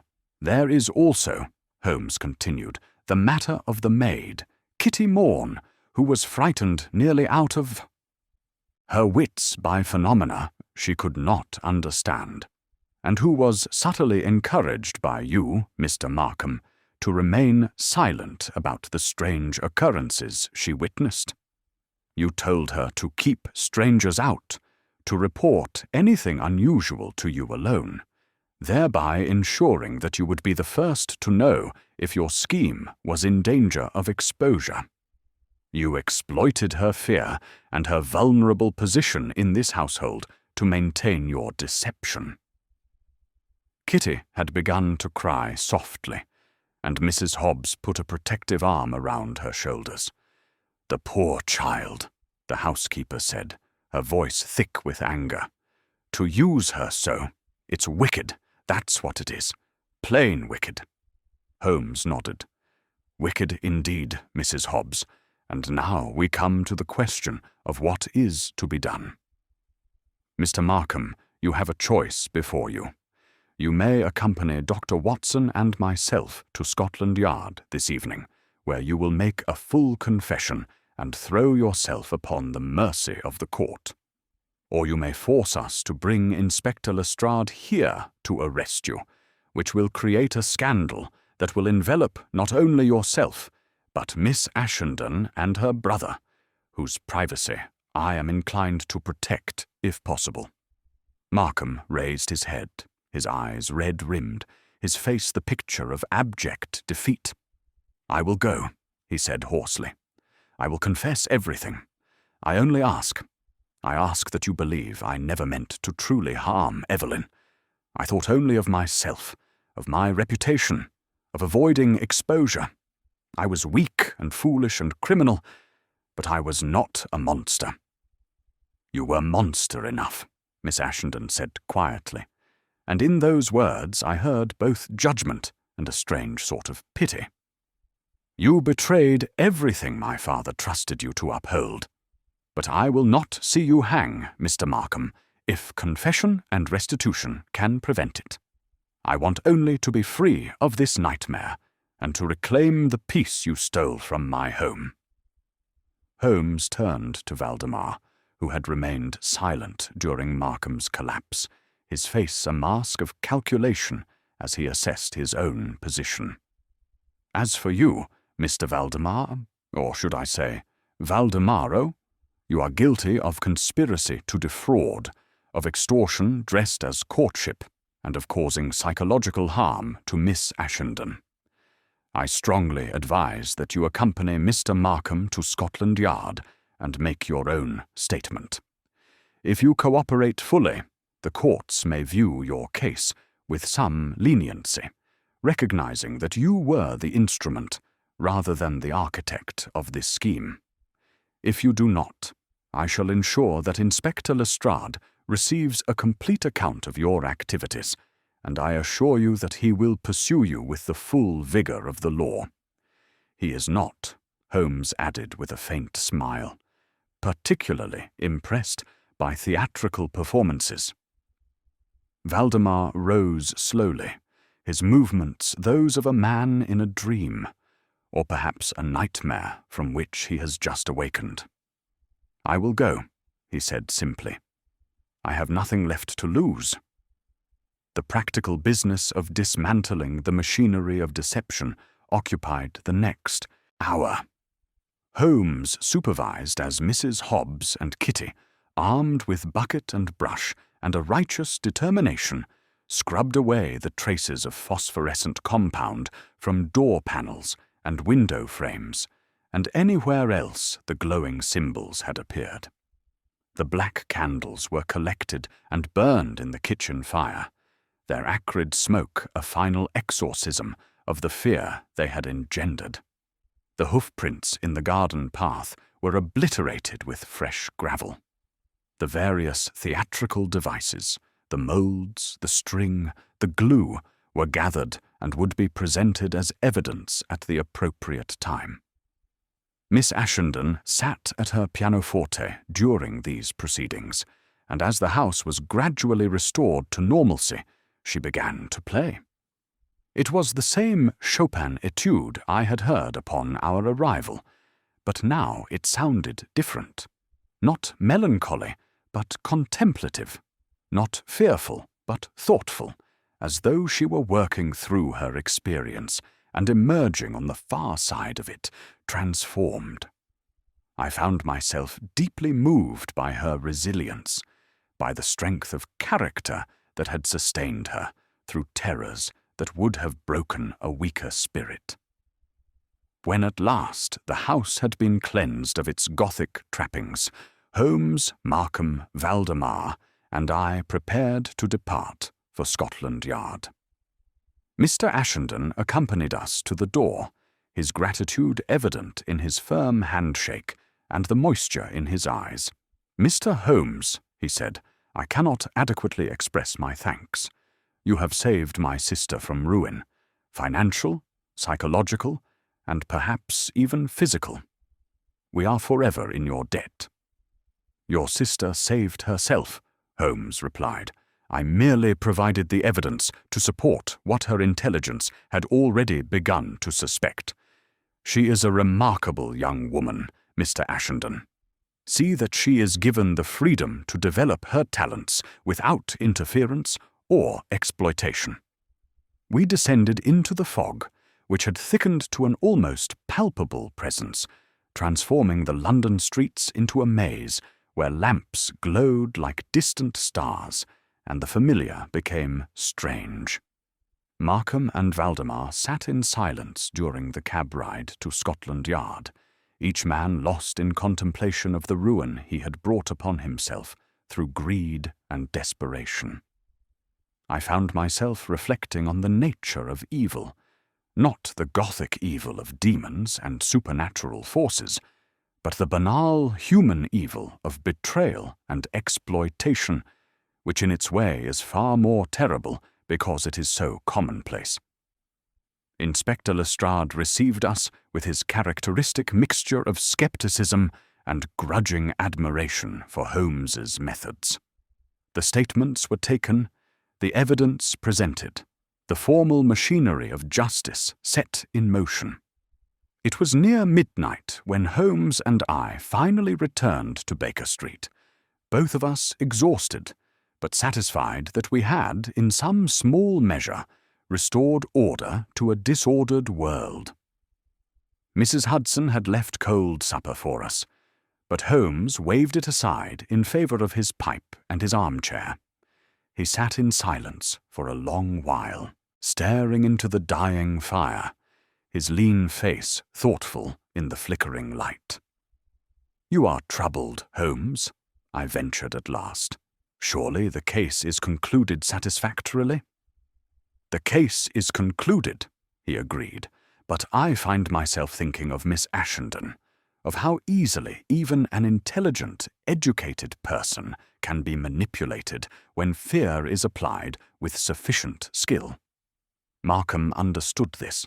He knew that by creating an atmosphere of supernatural dread, by surrounding her with symbols and sensations that bypassed reason and spoke directly to the primitive parts of the human psyche, he could override her natural skepticism.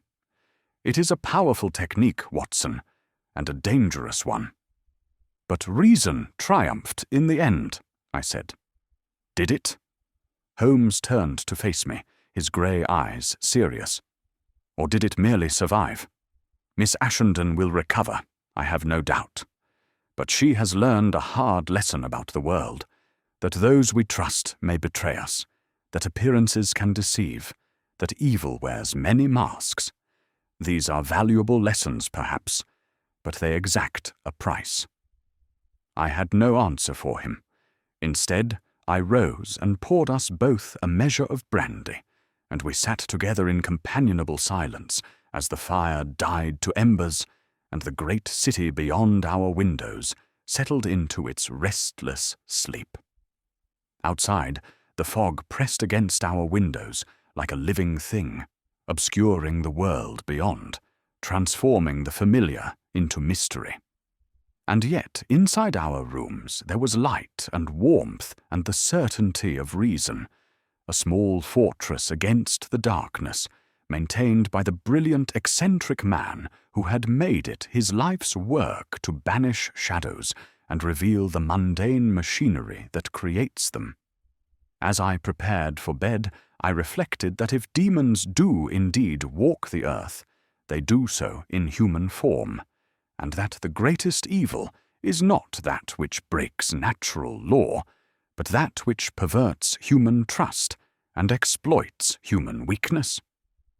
Thus ended our investigation into the theatrical machinery of terror, not with supernatural revelation, but with the exposure of very human villainy, and with the small, hard-won victory of reason over fear. Chapter 5. The Devil Unmasked. The morrow brought Inspector Lestrade to Baker Street in the forenoon, his ferret-like features arranged in that expression of professional satisfaction which indicated that our case had, from his perspective at least, concluded successfully. He settled himself into the basket chair with the air of a man who has much to report and expects his audience to be appropriately impressed. "Well, Mr. Holmes," he said, accepting the cup of coffee Mrs. Hudson had brought up, "I must say, this affair of the devil's lover has wrapped up rather neatly. Markham has made a full confession, quite broken up about it all, though that doesn't excuse what he did. The solicitors' board will have his name struck off, of course, and he'll face charges of embezzlement and conspiracy. As for Valdemar, or Valdemaro as his theatrical colleagues knew him, he's singing like a canary, trying to shift as much blame as possible onto Markham." "The usual behavior of accomplices," Holmes observed dryly, "each attempting to portray himself as the innocent party led astray by the other's villainy. What is your assessment of the relative culpability?" Lestrade set down his cup and leaned back thoughtfully. "From the statements, it's clear Markham was the prime mover. He'd been embezzling from Miss Ashenden's trust for nearly 18 months. Started small, replacing funds he'd borrowed for what he called certain speculative investments that went south. But the hole kept getting bigger, and he was running out of time. The trusteeship was due to end in April, and he knew that any competent accountant examining the books would spot the discrepancies within days. So he conceived this elaborate scheme to marry off his ward before the accounting came due," I said. "Exactly, Doctor. He knew Miss Ashenden's temperament, knew she was intelligent but also romantic, interested in music and philosophy and all those artistic things. He needed someone who could appeal to that side of her nature, someone who could present himself as a mysterious, romantic figure. Enter Mr. Valdemar." Holmes had been standing at the window, gazing down into Baker Street, but now he turned back to face us. "How did Markham locate him?"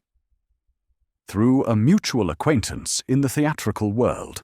A costumer Markham had once used for some amateur theatricals. The costumer mentioned Valdemar as a fellow who'd fallen on hard times, a smooth-talking charmer with theatrical training and no scruples. Markham approached him with the proposition, 'Court Miss Ashenden, convince her you're a man of mystical knowledge and romantic sensibility, and once married, cooperate in delaying the trust accounting. In exchange, Valdemar would receive £5,000, a fortune for a man facing debtor's prison.'" "And Valdemar accepted," I said, feeling again that wave of disgust I had experienced the previous evening. "He did, though he claims Markham assured him no real harm would come to the young lady. According to Valdemar, he was told merely to be mysterious and romantic, while Markham handled what he called the atmospheric elements. Valdemar says he didn't know about the phosphorus, the hoof-prints, the candles, claims he was as shocked as anyone when Miss Ashenden began having these supernatural experiences." Holmes's lip curled slightly. A convenient fiction. Valdemar appeared beneath Miss Ashenden's window at appointed times, wearing the theatrical makeup and costume that created the impression of a spectral visitor. He was fully complicit in the deception, regardless of what he claims. "Oh, we've got him dead to rights on conspiracy," Lestrade assured us, "and the judge won't be sympathetic to a man who terrified a young lady for profit, mystical knowledge or no mystical knowledge. Both men will likely see the inside of prison for a good while." There was a knock at our door, and Mrs. Hudson appeared with a card on her tray. Holmes glanced at it and smiled faintly. "Show them up, Mrs. Hudson. Inspector, you will oblige me by remaining. I believe Miss Ashenden and her brother wish to thank us all for our efforts." Indeed, within moments, Miss Evelyn Ashenden entered our rooms, accompanied by her brother, and, somewhat to my surprise, by Mrs. Hobbs, who had apparently insisted on accompanying her young mistress to Baker Street. Miss Ashenden looked markedly different from the pale, frightened girl we had first encountered. Her colour had returned, her eyes were clear, and she carried herself with a quiet confidence that spoke of a spirit tested and not found wanting. She extended her hand first to Holmes, then to myself, and finally to Lestrade, thanking each of us with a sincerity that was deeply touching. "Gentlemen," she said, "you have restored to me something I feared I had lost forever, my faith in reason, in the orderliness of the world, in my own judgment. For weeks I doubted myself, wondered if I was losing my mind, if I was indeed cursed or pursued by forces beyond human comprehension. To learn that it was all mere stagecraft, that the demons were nothing more than theatrical devices manipulated by men I trusted. It is a bitter knowledge, but also a liberating one." "You were never in danger of losing your reason, Miss Ashenden," Holmes said gently.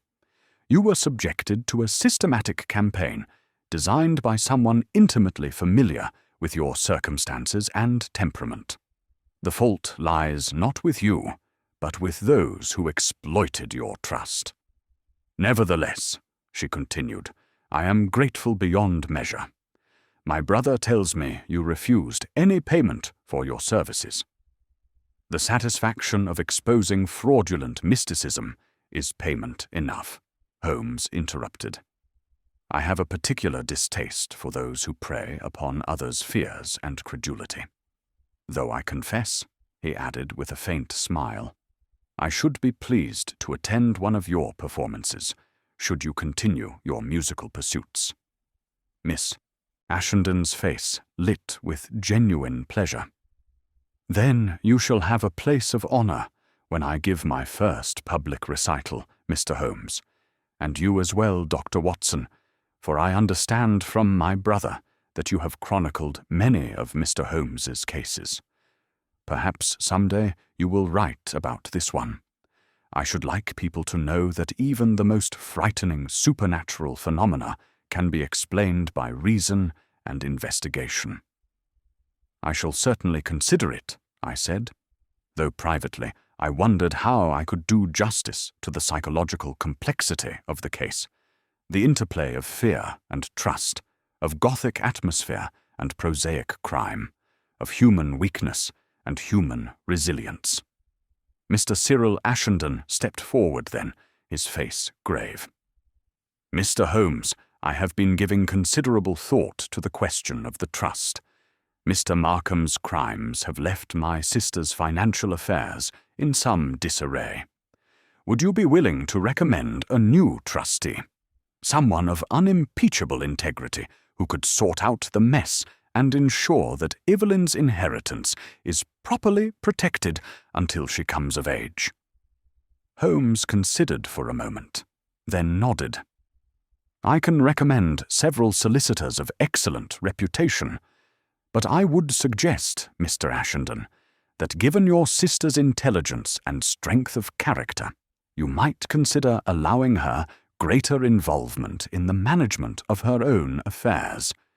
She has proven herself capable of withstanding pressures that would have broken many a person. She deserves the opportunity to exercise agency over her own future.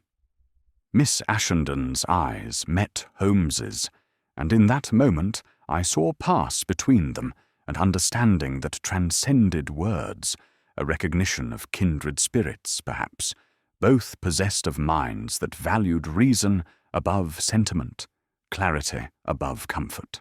"Thank you, Mr. Holmes," she said quietly. "I intend to do exactly that." Mrs. Hobbs, who had been standing somewhat uncomfortably near the door, suddenly spoke up.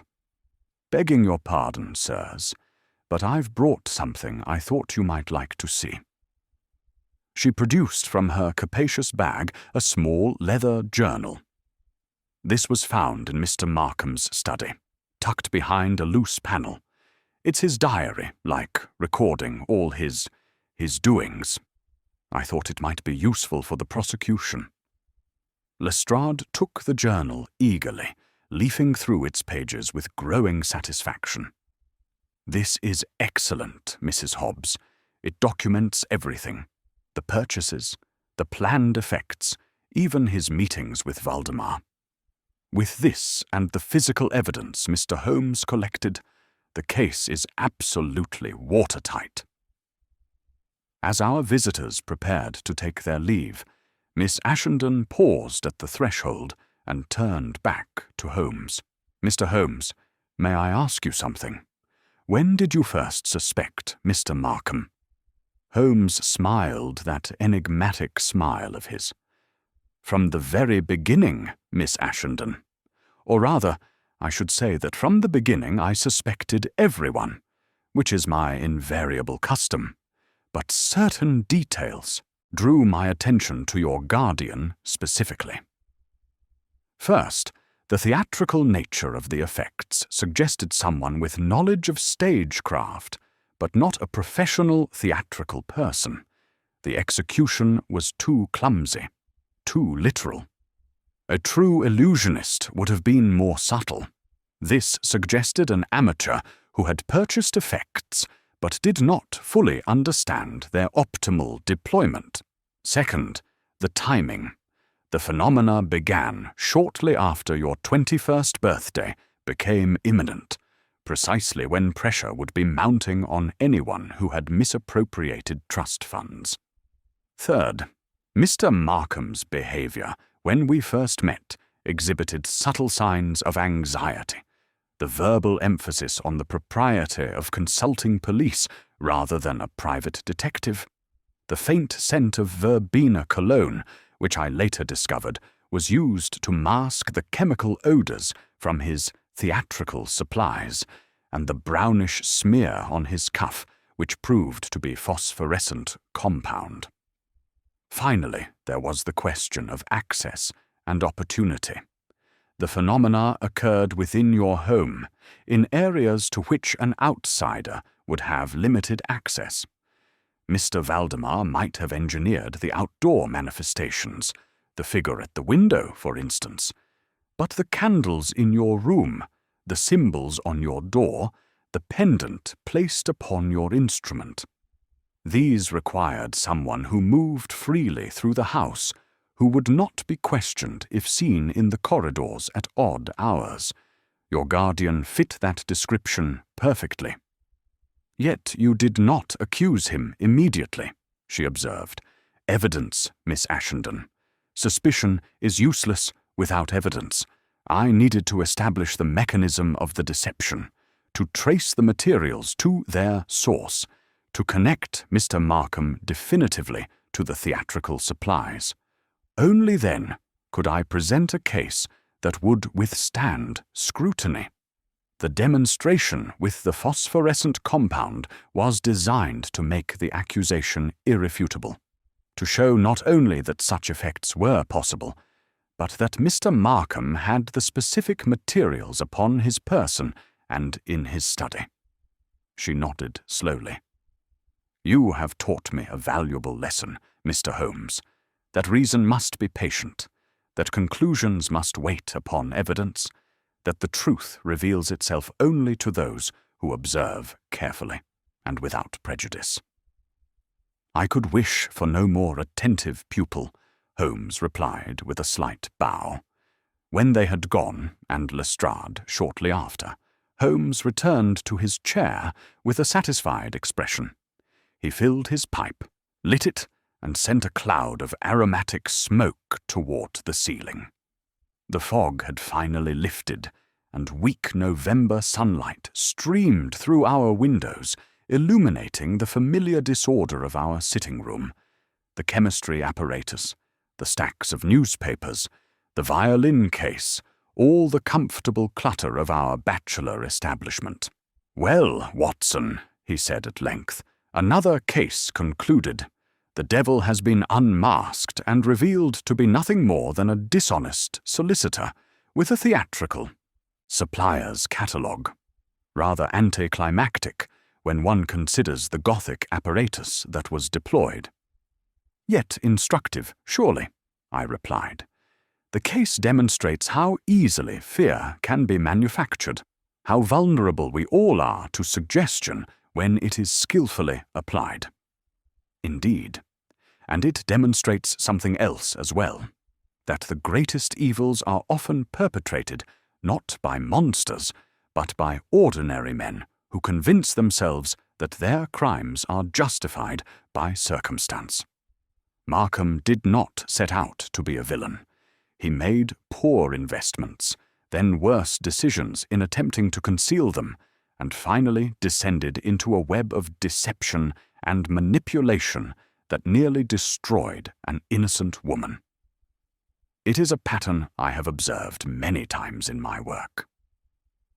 I took up my pen and notebook, for I could see that Holmes was in one of his philosophical moods, and experience had taught me that such moments often yielded insights worth preserving. "You believe that evil is less a matter of nature than of choice, then?"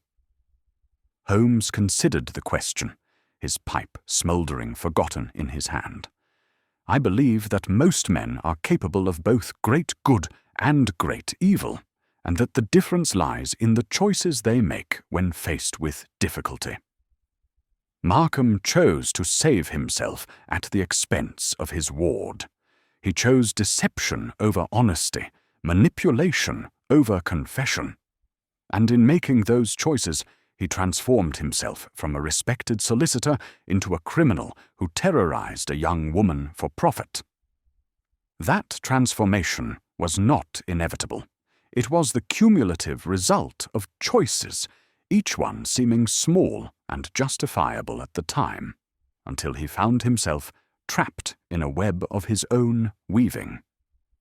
And Valdemar? Valdemar is a different sort of creature, an opportunist who has made a career of exploiting others. He is less tragic than Markham because he never aspired to respectability, never built a reputation to protect. He is simply a predator who saw an opportunity and seized it. Society will judge him accordingly. We sat in silence for a while, each lost in our own thoughts. I found myself thinking of Miss Ashenden, of the ordeal she had endured and the strength she had shown in emerging from it. I thought of the jet pendant with its arsenic-laced compound, of how close she had come to genuine physical harm in addition to the psychological torture. And I thought of Holmes's patient, methodical investigation, of how he had dismantled the Gothic machinery piece by piece, until nothing remained but the shabby reality of human greed. "You know, Holmes," I said at length, "this case has given me considerable material for my chronicles. The theatrical elements, the psychological manipulation, the gradual revelation of the truth. It has all the elements of a compelling narrative." Holmes smiled. "Then, by all means, write it up, Watson. But I trust you will not embellish excessively. The truth is sufficiently dramatic without requiring the addition of invented details." "I shall strive for accuracy," I promised, though I confess I am still somewhat uncertain how to conclude the narrative. What became of Miss Ashenden after we left? Did she recover fully? Did she continue her musical pursuits? As if in answer to my question, there came a knock at our door, and Mrs. Hudson entered, bearing a letter on her tray. "This just arrived for you, Mr. Holmes." The messenger said there was no need to wait for a reply. Holmes broke the seal and scanned the contents, then passed the letter to me with an expression of quiet satisfaction. It was from Miss Ashenden, written in an elegant hand on fine paper, and it informed us that she had decided to establish a trust for the education of young women in the musical arts, a trust that would bear her father's name and would be administered with scrupulous honesty by solicitors whom Holmes had recommended. She intended to dedicate herself to her music and to helping others pursue their artistic ambitions without fear of exploitation. She has transformed her ordeal into something constructive, I observed. That speaks well of her character. It speaks of resilience, Watson, a quality more valuable than any fortune.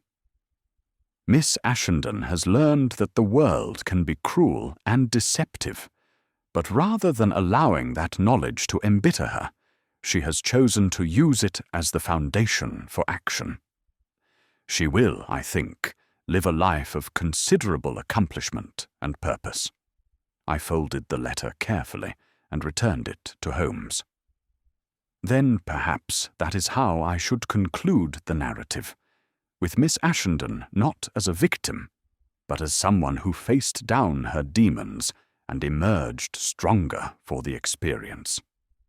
An admirable conclusion, Holmes agreed, though you might also wish to note that the case illustrates a fundamental truth about my methods, that every seemingly supernatural phenomenon, no matter how elaborate or convincing, has a rational explanation waiting to be discovered.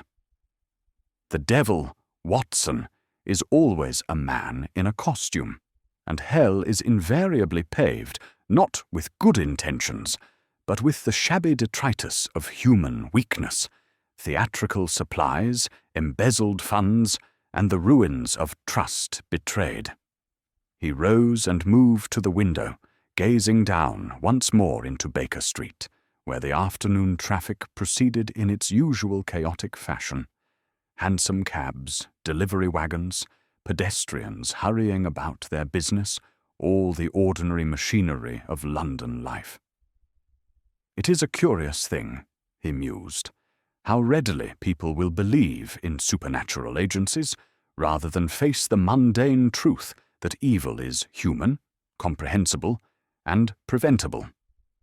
We create our own devils, Watson, and then wonder why they plague us.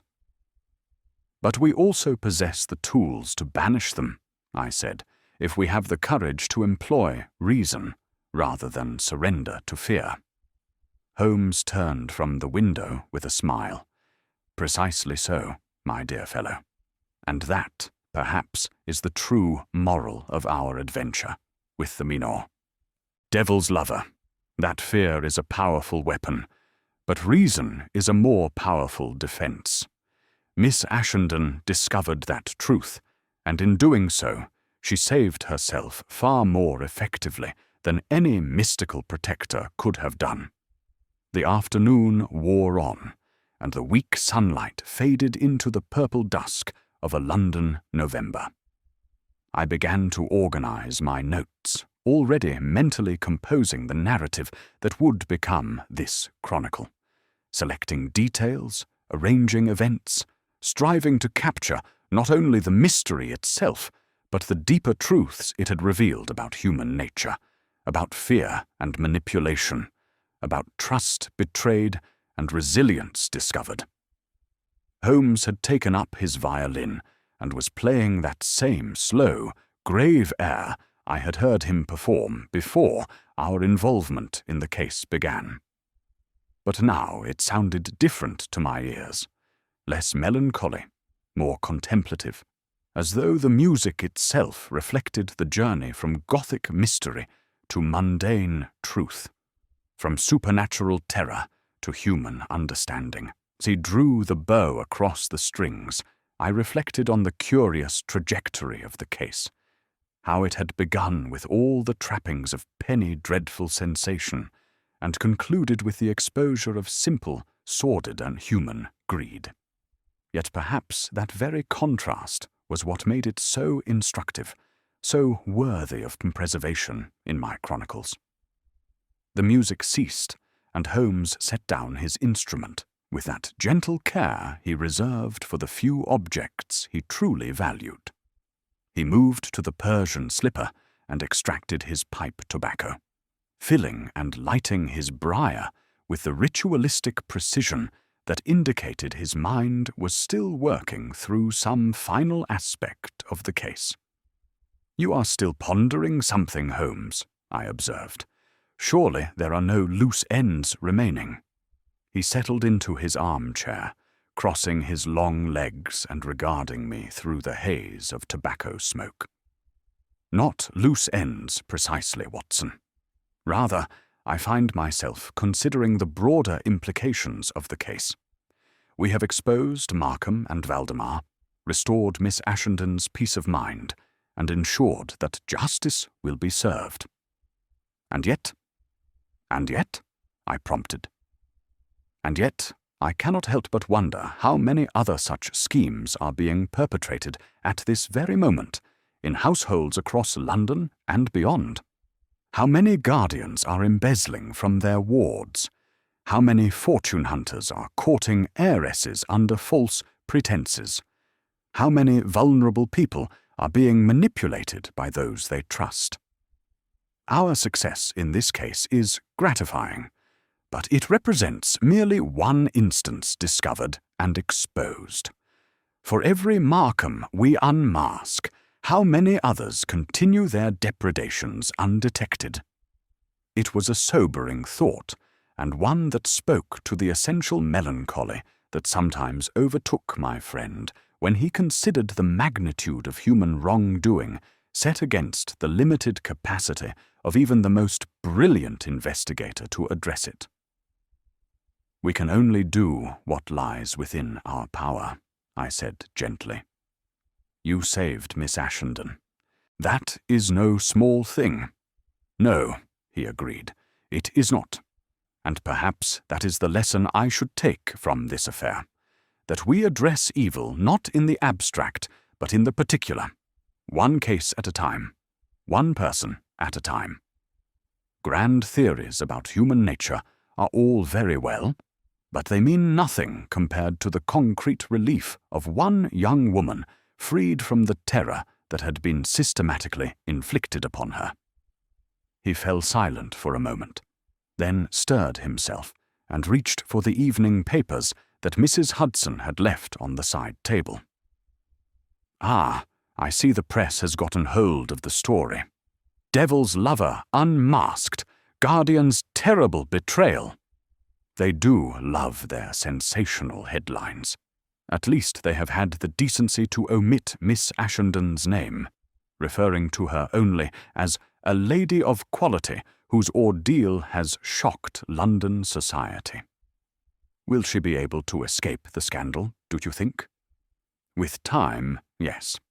The Ashendens are not without resources or connections, a period of retirement from society, perhaps a tour on the continent, and the matter will fade from public memory. London's attention span for scandal is mercifully brief. There will be some new outrage next week to command the headlines. Miss Ashenden will be free to pursue her musical ambitions without the burden of notoriety.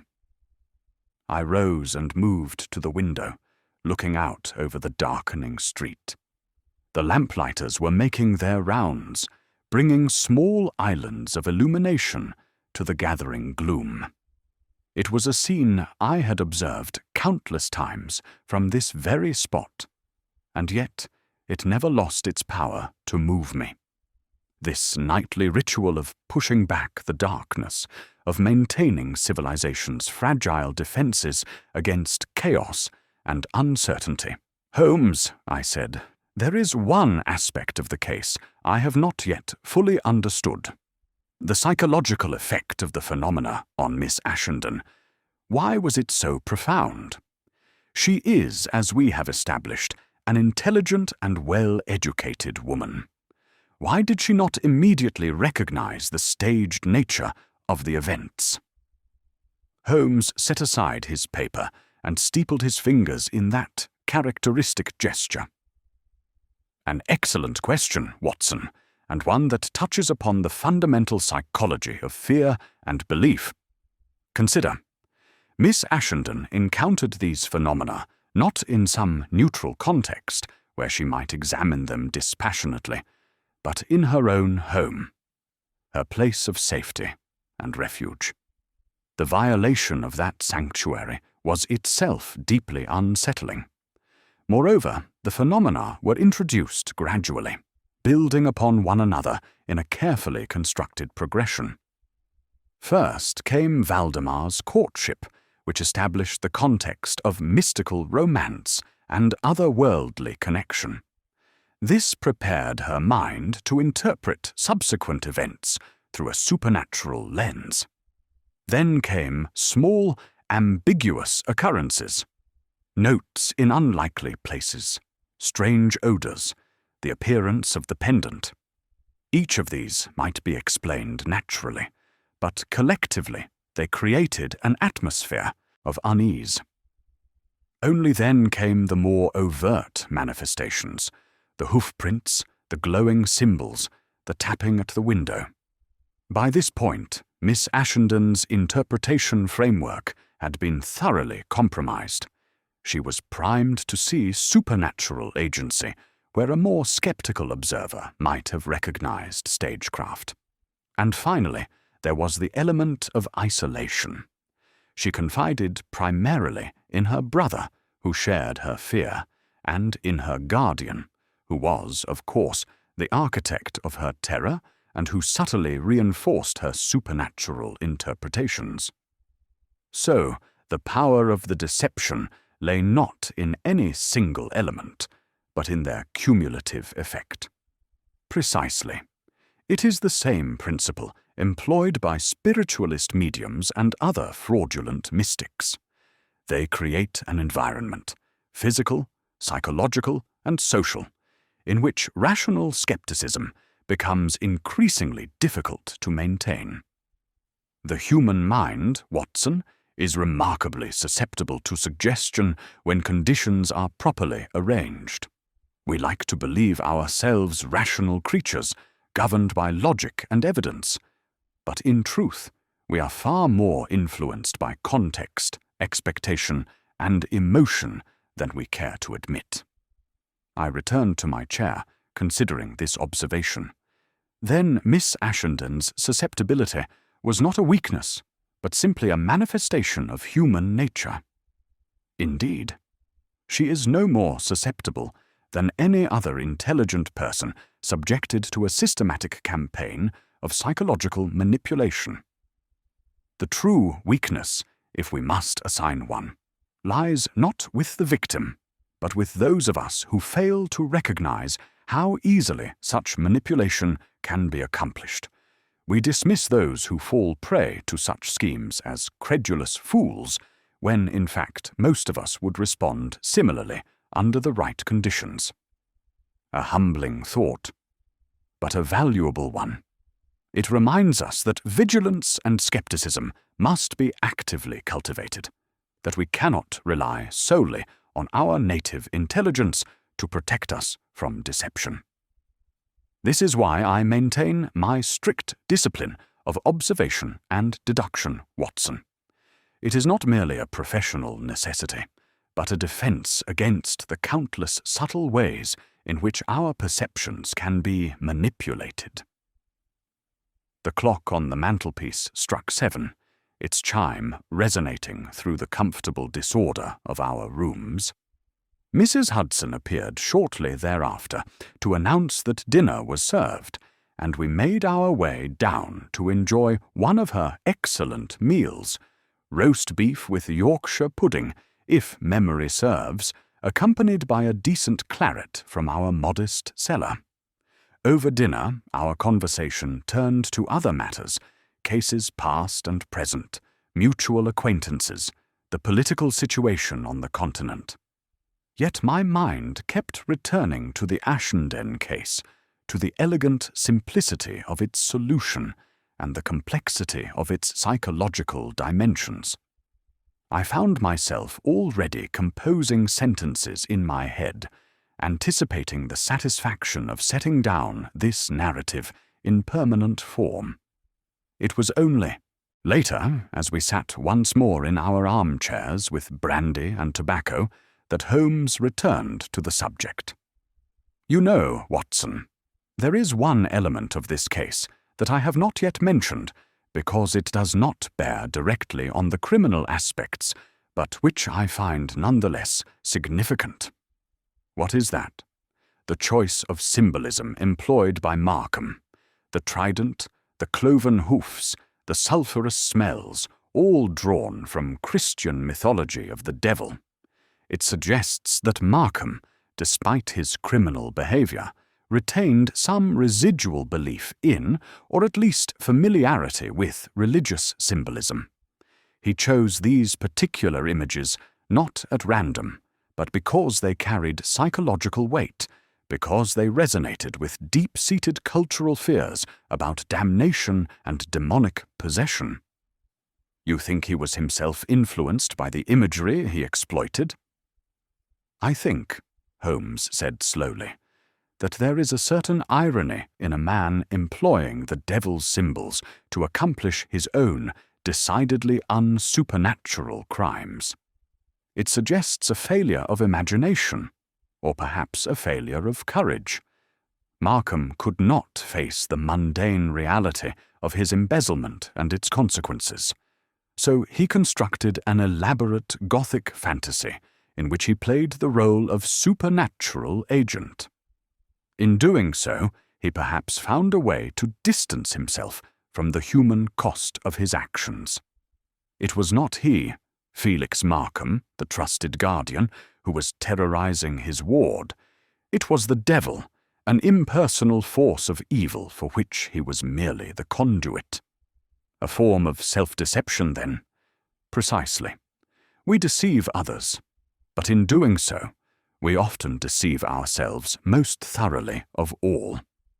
Markham convinced himself that he was simply creating an elaborate theatrical production, that no real harm would come to Miss Ashenden, that the end, preserving his reputation and avoiding prosecution, justified the means.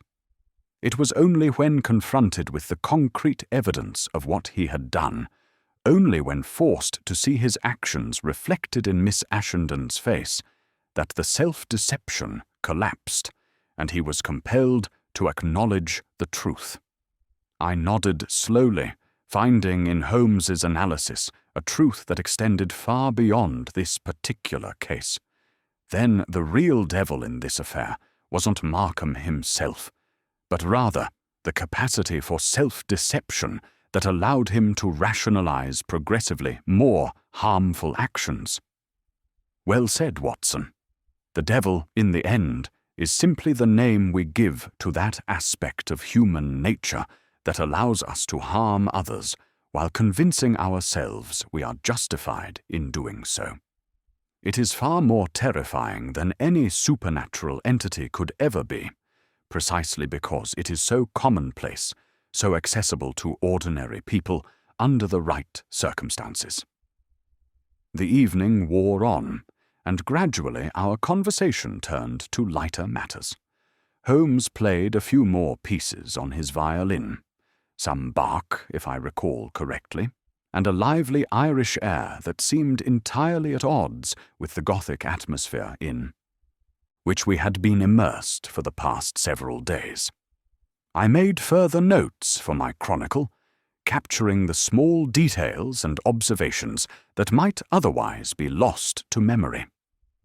It was perhaps 11 o'clock when we heard a commotion in the street below. Raised voices, the clatter of hooves on cobblestones, a woman's scream suddenly cut short. Holmes was at the window in an instant, his sharp eyes scanning the street, but whatever drama had played out there had already concluded. A hansom cab hurried away into the night, and the street returned to its normal nocturnal quiet. "Nothing that concerns us," Holmes said, returning to his chair. "A domestic dispute, perhaps, or a robbery. The night constables will handle it." Yet the brief interruption had reminded me forcefully of the great city that surrounded us, teeming with life and crime, with countless small dramas and tragedies playing out in homes and streets across London's sprawling expanse. How many Miss Ashendens were there at this very moment, I wondered, suffering in silence, too frightened or ashamed to seek help? How many Markhams and Valdemars pursuing their schemes with confidence that they would never be discovered? Holmes, with that uncanny ability he possessed to read my thoughts, spoke into the silence. "You are thinking that our success represents merely a drop in the ocean, that for every case we solve, 1,000 others go undetected." "Something of the sort," I admitted, "and you are quite right. But consider this, Watson. The ocean itself is composed of individual drops. We cannot solve every case, cannot right every wrong, cannot rescue every victim. But we can address those cases that come to our attention with all the skill and dedication we possess. And in doing so, we contribute to a larger pattern, a gradual assertion of reason over superstition, of justice over exploitation, of truth over deception. It is not dramatic work, but it is necessary work, and it is the only work I know how to do." There was something in his voice as he spoke these words, a note of quiet conviction, of dedication to a principle that transcended any individual case, that moved me deeply. I had known Sherlock Holmes for many years by this point, had shared countless adventures with him, had witnessed his brilliance applied to problems both trivial and profound. But it was in moments like these that I glimpsed the fundamental moral seriousness beneath the sometimes flippant exterior, the passionate commitment to truth and justice that drove him forward even when the odds seemed overwhelming. "Then I shall ensure," I said, "that this chronicle does justice to your methods and your principles. Future readers should understand not merely how you solved the case, but why it mattered that it was solved. What was at stake for Miss Ashenden, and by extension for all those who find themselves victimized by those who should protect them?" Holmes smiled faintly. "Write what you will, Watson, but do not make me out to be some sort of knight-errant. I am simply a specialist in observation and deduction, applying my peculiar talents to problems that interest me. If in doing so I occasionally assist someone in distress, that is gratifying but incidental to my primary purpose, which is the pursuit of truth for its own sake, the satisfaction of solving puzzles that baffle others, the pleasure of bringing order to chaos, of revealing the hidden mechanisms that govern events. Miss Ashenden's gratitude is touching, but it is not what drives me. What drives me is the intellectual challenge, the opportunity to test my methods against the deceptions and confusions that humans create. I knew this to be only partial truth, Holmes's protestations of purely intellectual motivation notwithstanding. I had seen too many instances of genuine compassion, too many occasions when he had gone far beyond what was strictly necessary to ensure that justice was served and victims were protected. But I also knew that he would never acknowledge this softer side of his nature, would indeed be embarrassed if I were to press the point. So I simply nodded and made a note to myself to include in my chronicle sufficient evidence of his humanity to allow readers to draw their own conclusions. The fire had burned low, and the temperature in our rooms had dropped to the point where I felt the need to add more coal to the grate.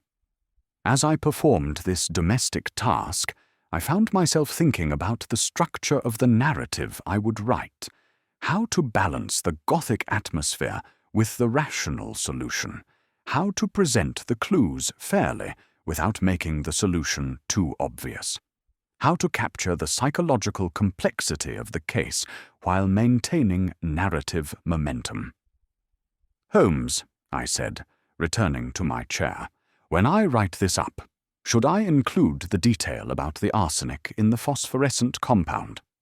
It seems important, as it transforms the case from mere fraud and intimidation to something approaching attempted murder, however unintentional."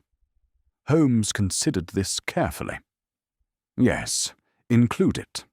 It is a crucial element, as it demonstrates the potential consequences of employing dangerous theatrical effects without adequate knowledge or precaution.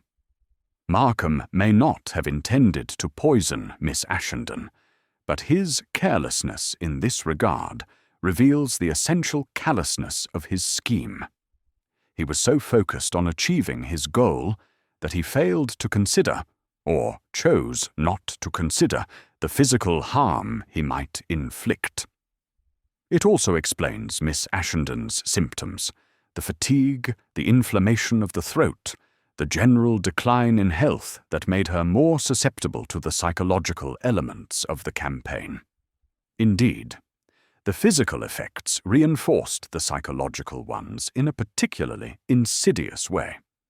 Miss Ashenden felt unwell, which made her more inclined to believe she was genuinely cursed or afflicted by supernatural forces. It was a vicious circle, and one that might have had serious long-term consequences if we had not intervened when we did. I made a note of this, already imagining how I would present this element in the narrative, the gradual revelation that what had seemed merely psychological warfare had in fact included a slow poisoning, adding a darker dimension to Markham's crimes. "There is also," Holmes continued, "the question of Kitty Morn. In your narrative, I trust you will make clear that she was innocent of any wrongdoing. The poor girl was as much a victim as Miss Ashenden, manipulated and frightened by circumstances she could not understand. Of course, I shall present her sympathetically, a young woman of limited means and education, terrified by phenomena she attributed to supernatural causes, yet loyal to her mistress and honest in her dealings. Good. It would be a shame if readers were to conclude she was complicit in the scheme. She was, in fact, a key source of information, though she did not realize it.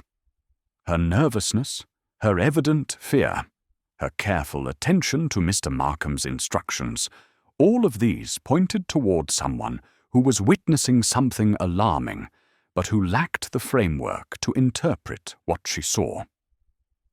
The clock struck midnight, and I realized with some surprise how swiftly the evening had passed. We had been talking for hours, yet it seemed mere minutes since we had sat down to dinner. Such was the nature of our conversations.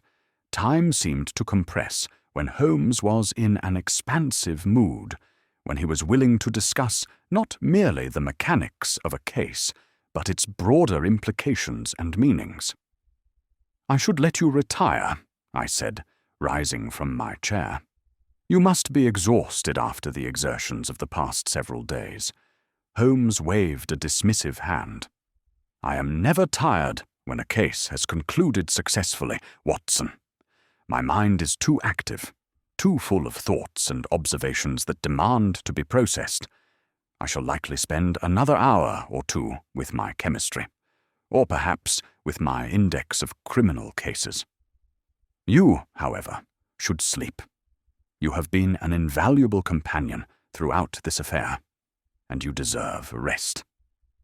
I bade him good night and made my way to my bedroom, where I prepared for sleep with the comfortable routines of a confirmed bachelor. Yet even as I settled into bed, my mind continued to work on the problem of how to present the case in narrative form.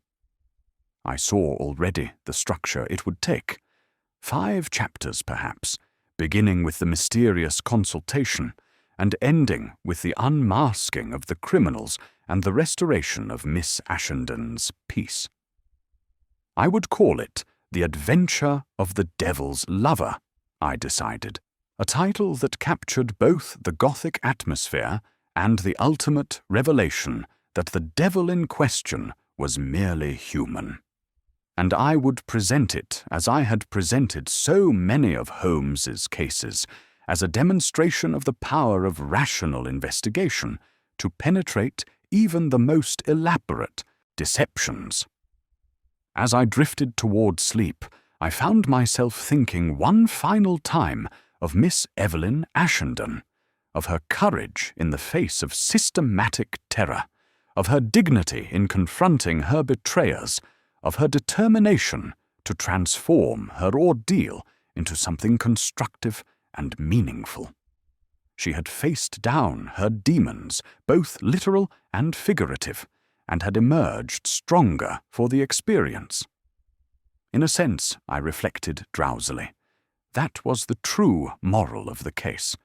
Not merely that supernatural phenomena can be rationally explained, but that human beings possess remarkable resilience, that we can withstand terrible trials and emerge not broken, but strengthened, not bitter, but determined to prevent others from suffering as we have suffered.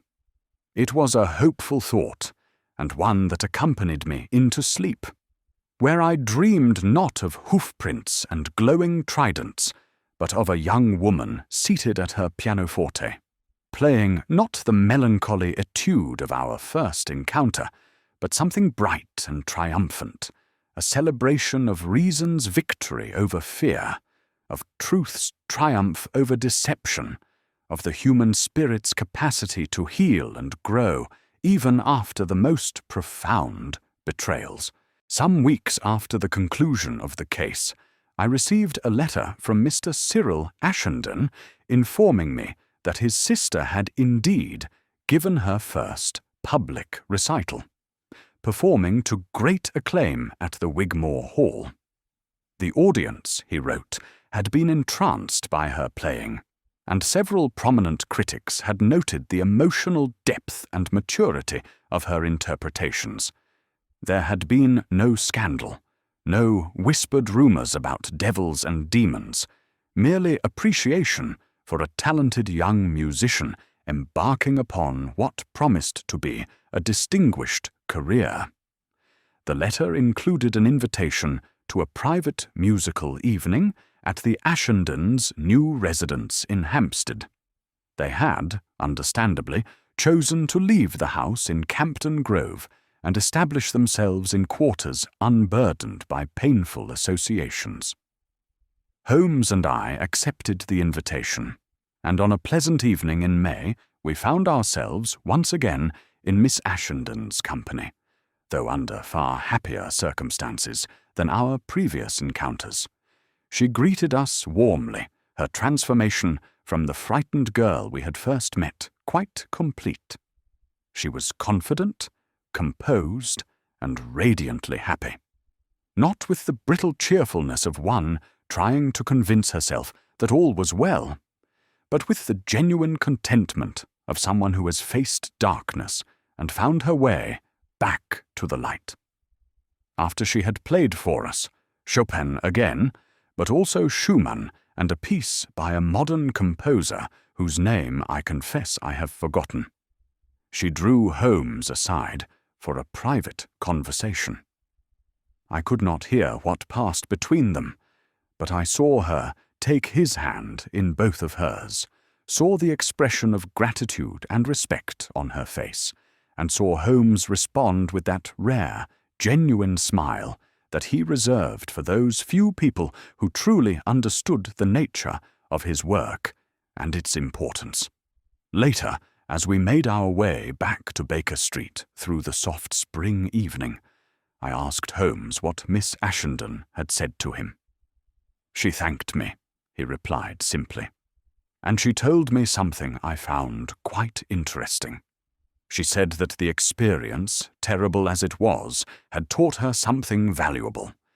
That fear is not an enemy to be avoided, but a challenge to be confronted. That the things we most dread often lose their power over us when we examine them closely and rationally. She said that she now approaches her music with greater courage, willing to take artistic risks she would previously have avoided, because she has learned that even the most frightening experiences can be survived and overcome." "A remarkable insight for one so young," I observed. "Indeed, she has the makings of a truly original artist, I think.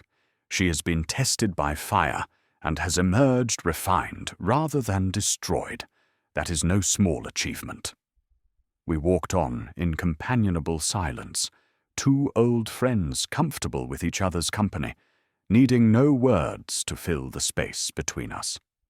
The streets of London stretched out before us, familiar and mysterious by turns, filled with countless stories waiting to be discovered, countless problems waiting to be solved, countless devils waiting to be unmasked and revealed as merely human after all.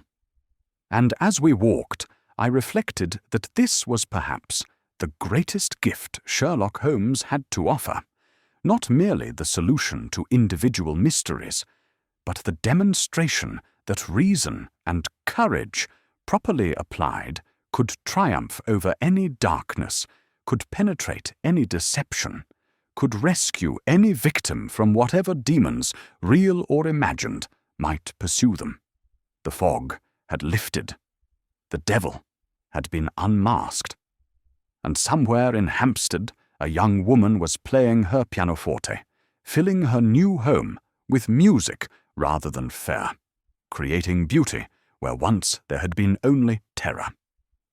It was, I thought, as we turned the corner onto Baker Street, a satisfactory conclusion to a most instructive case.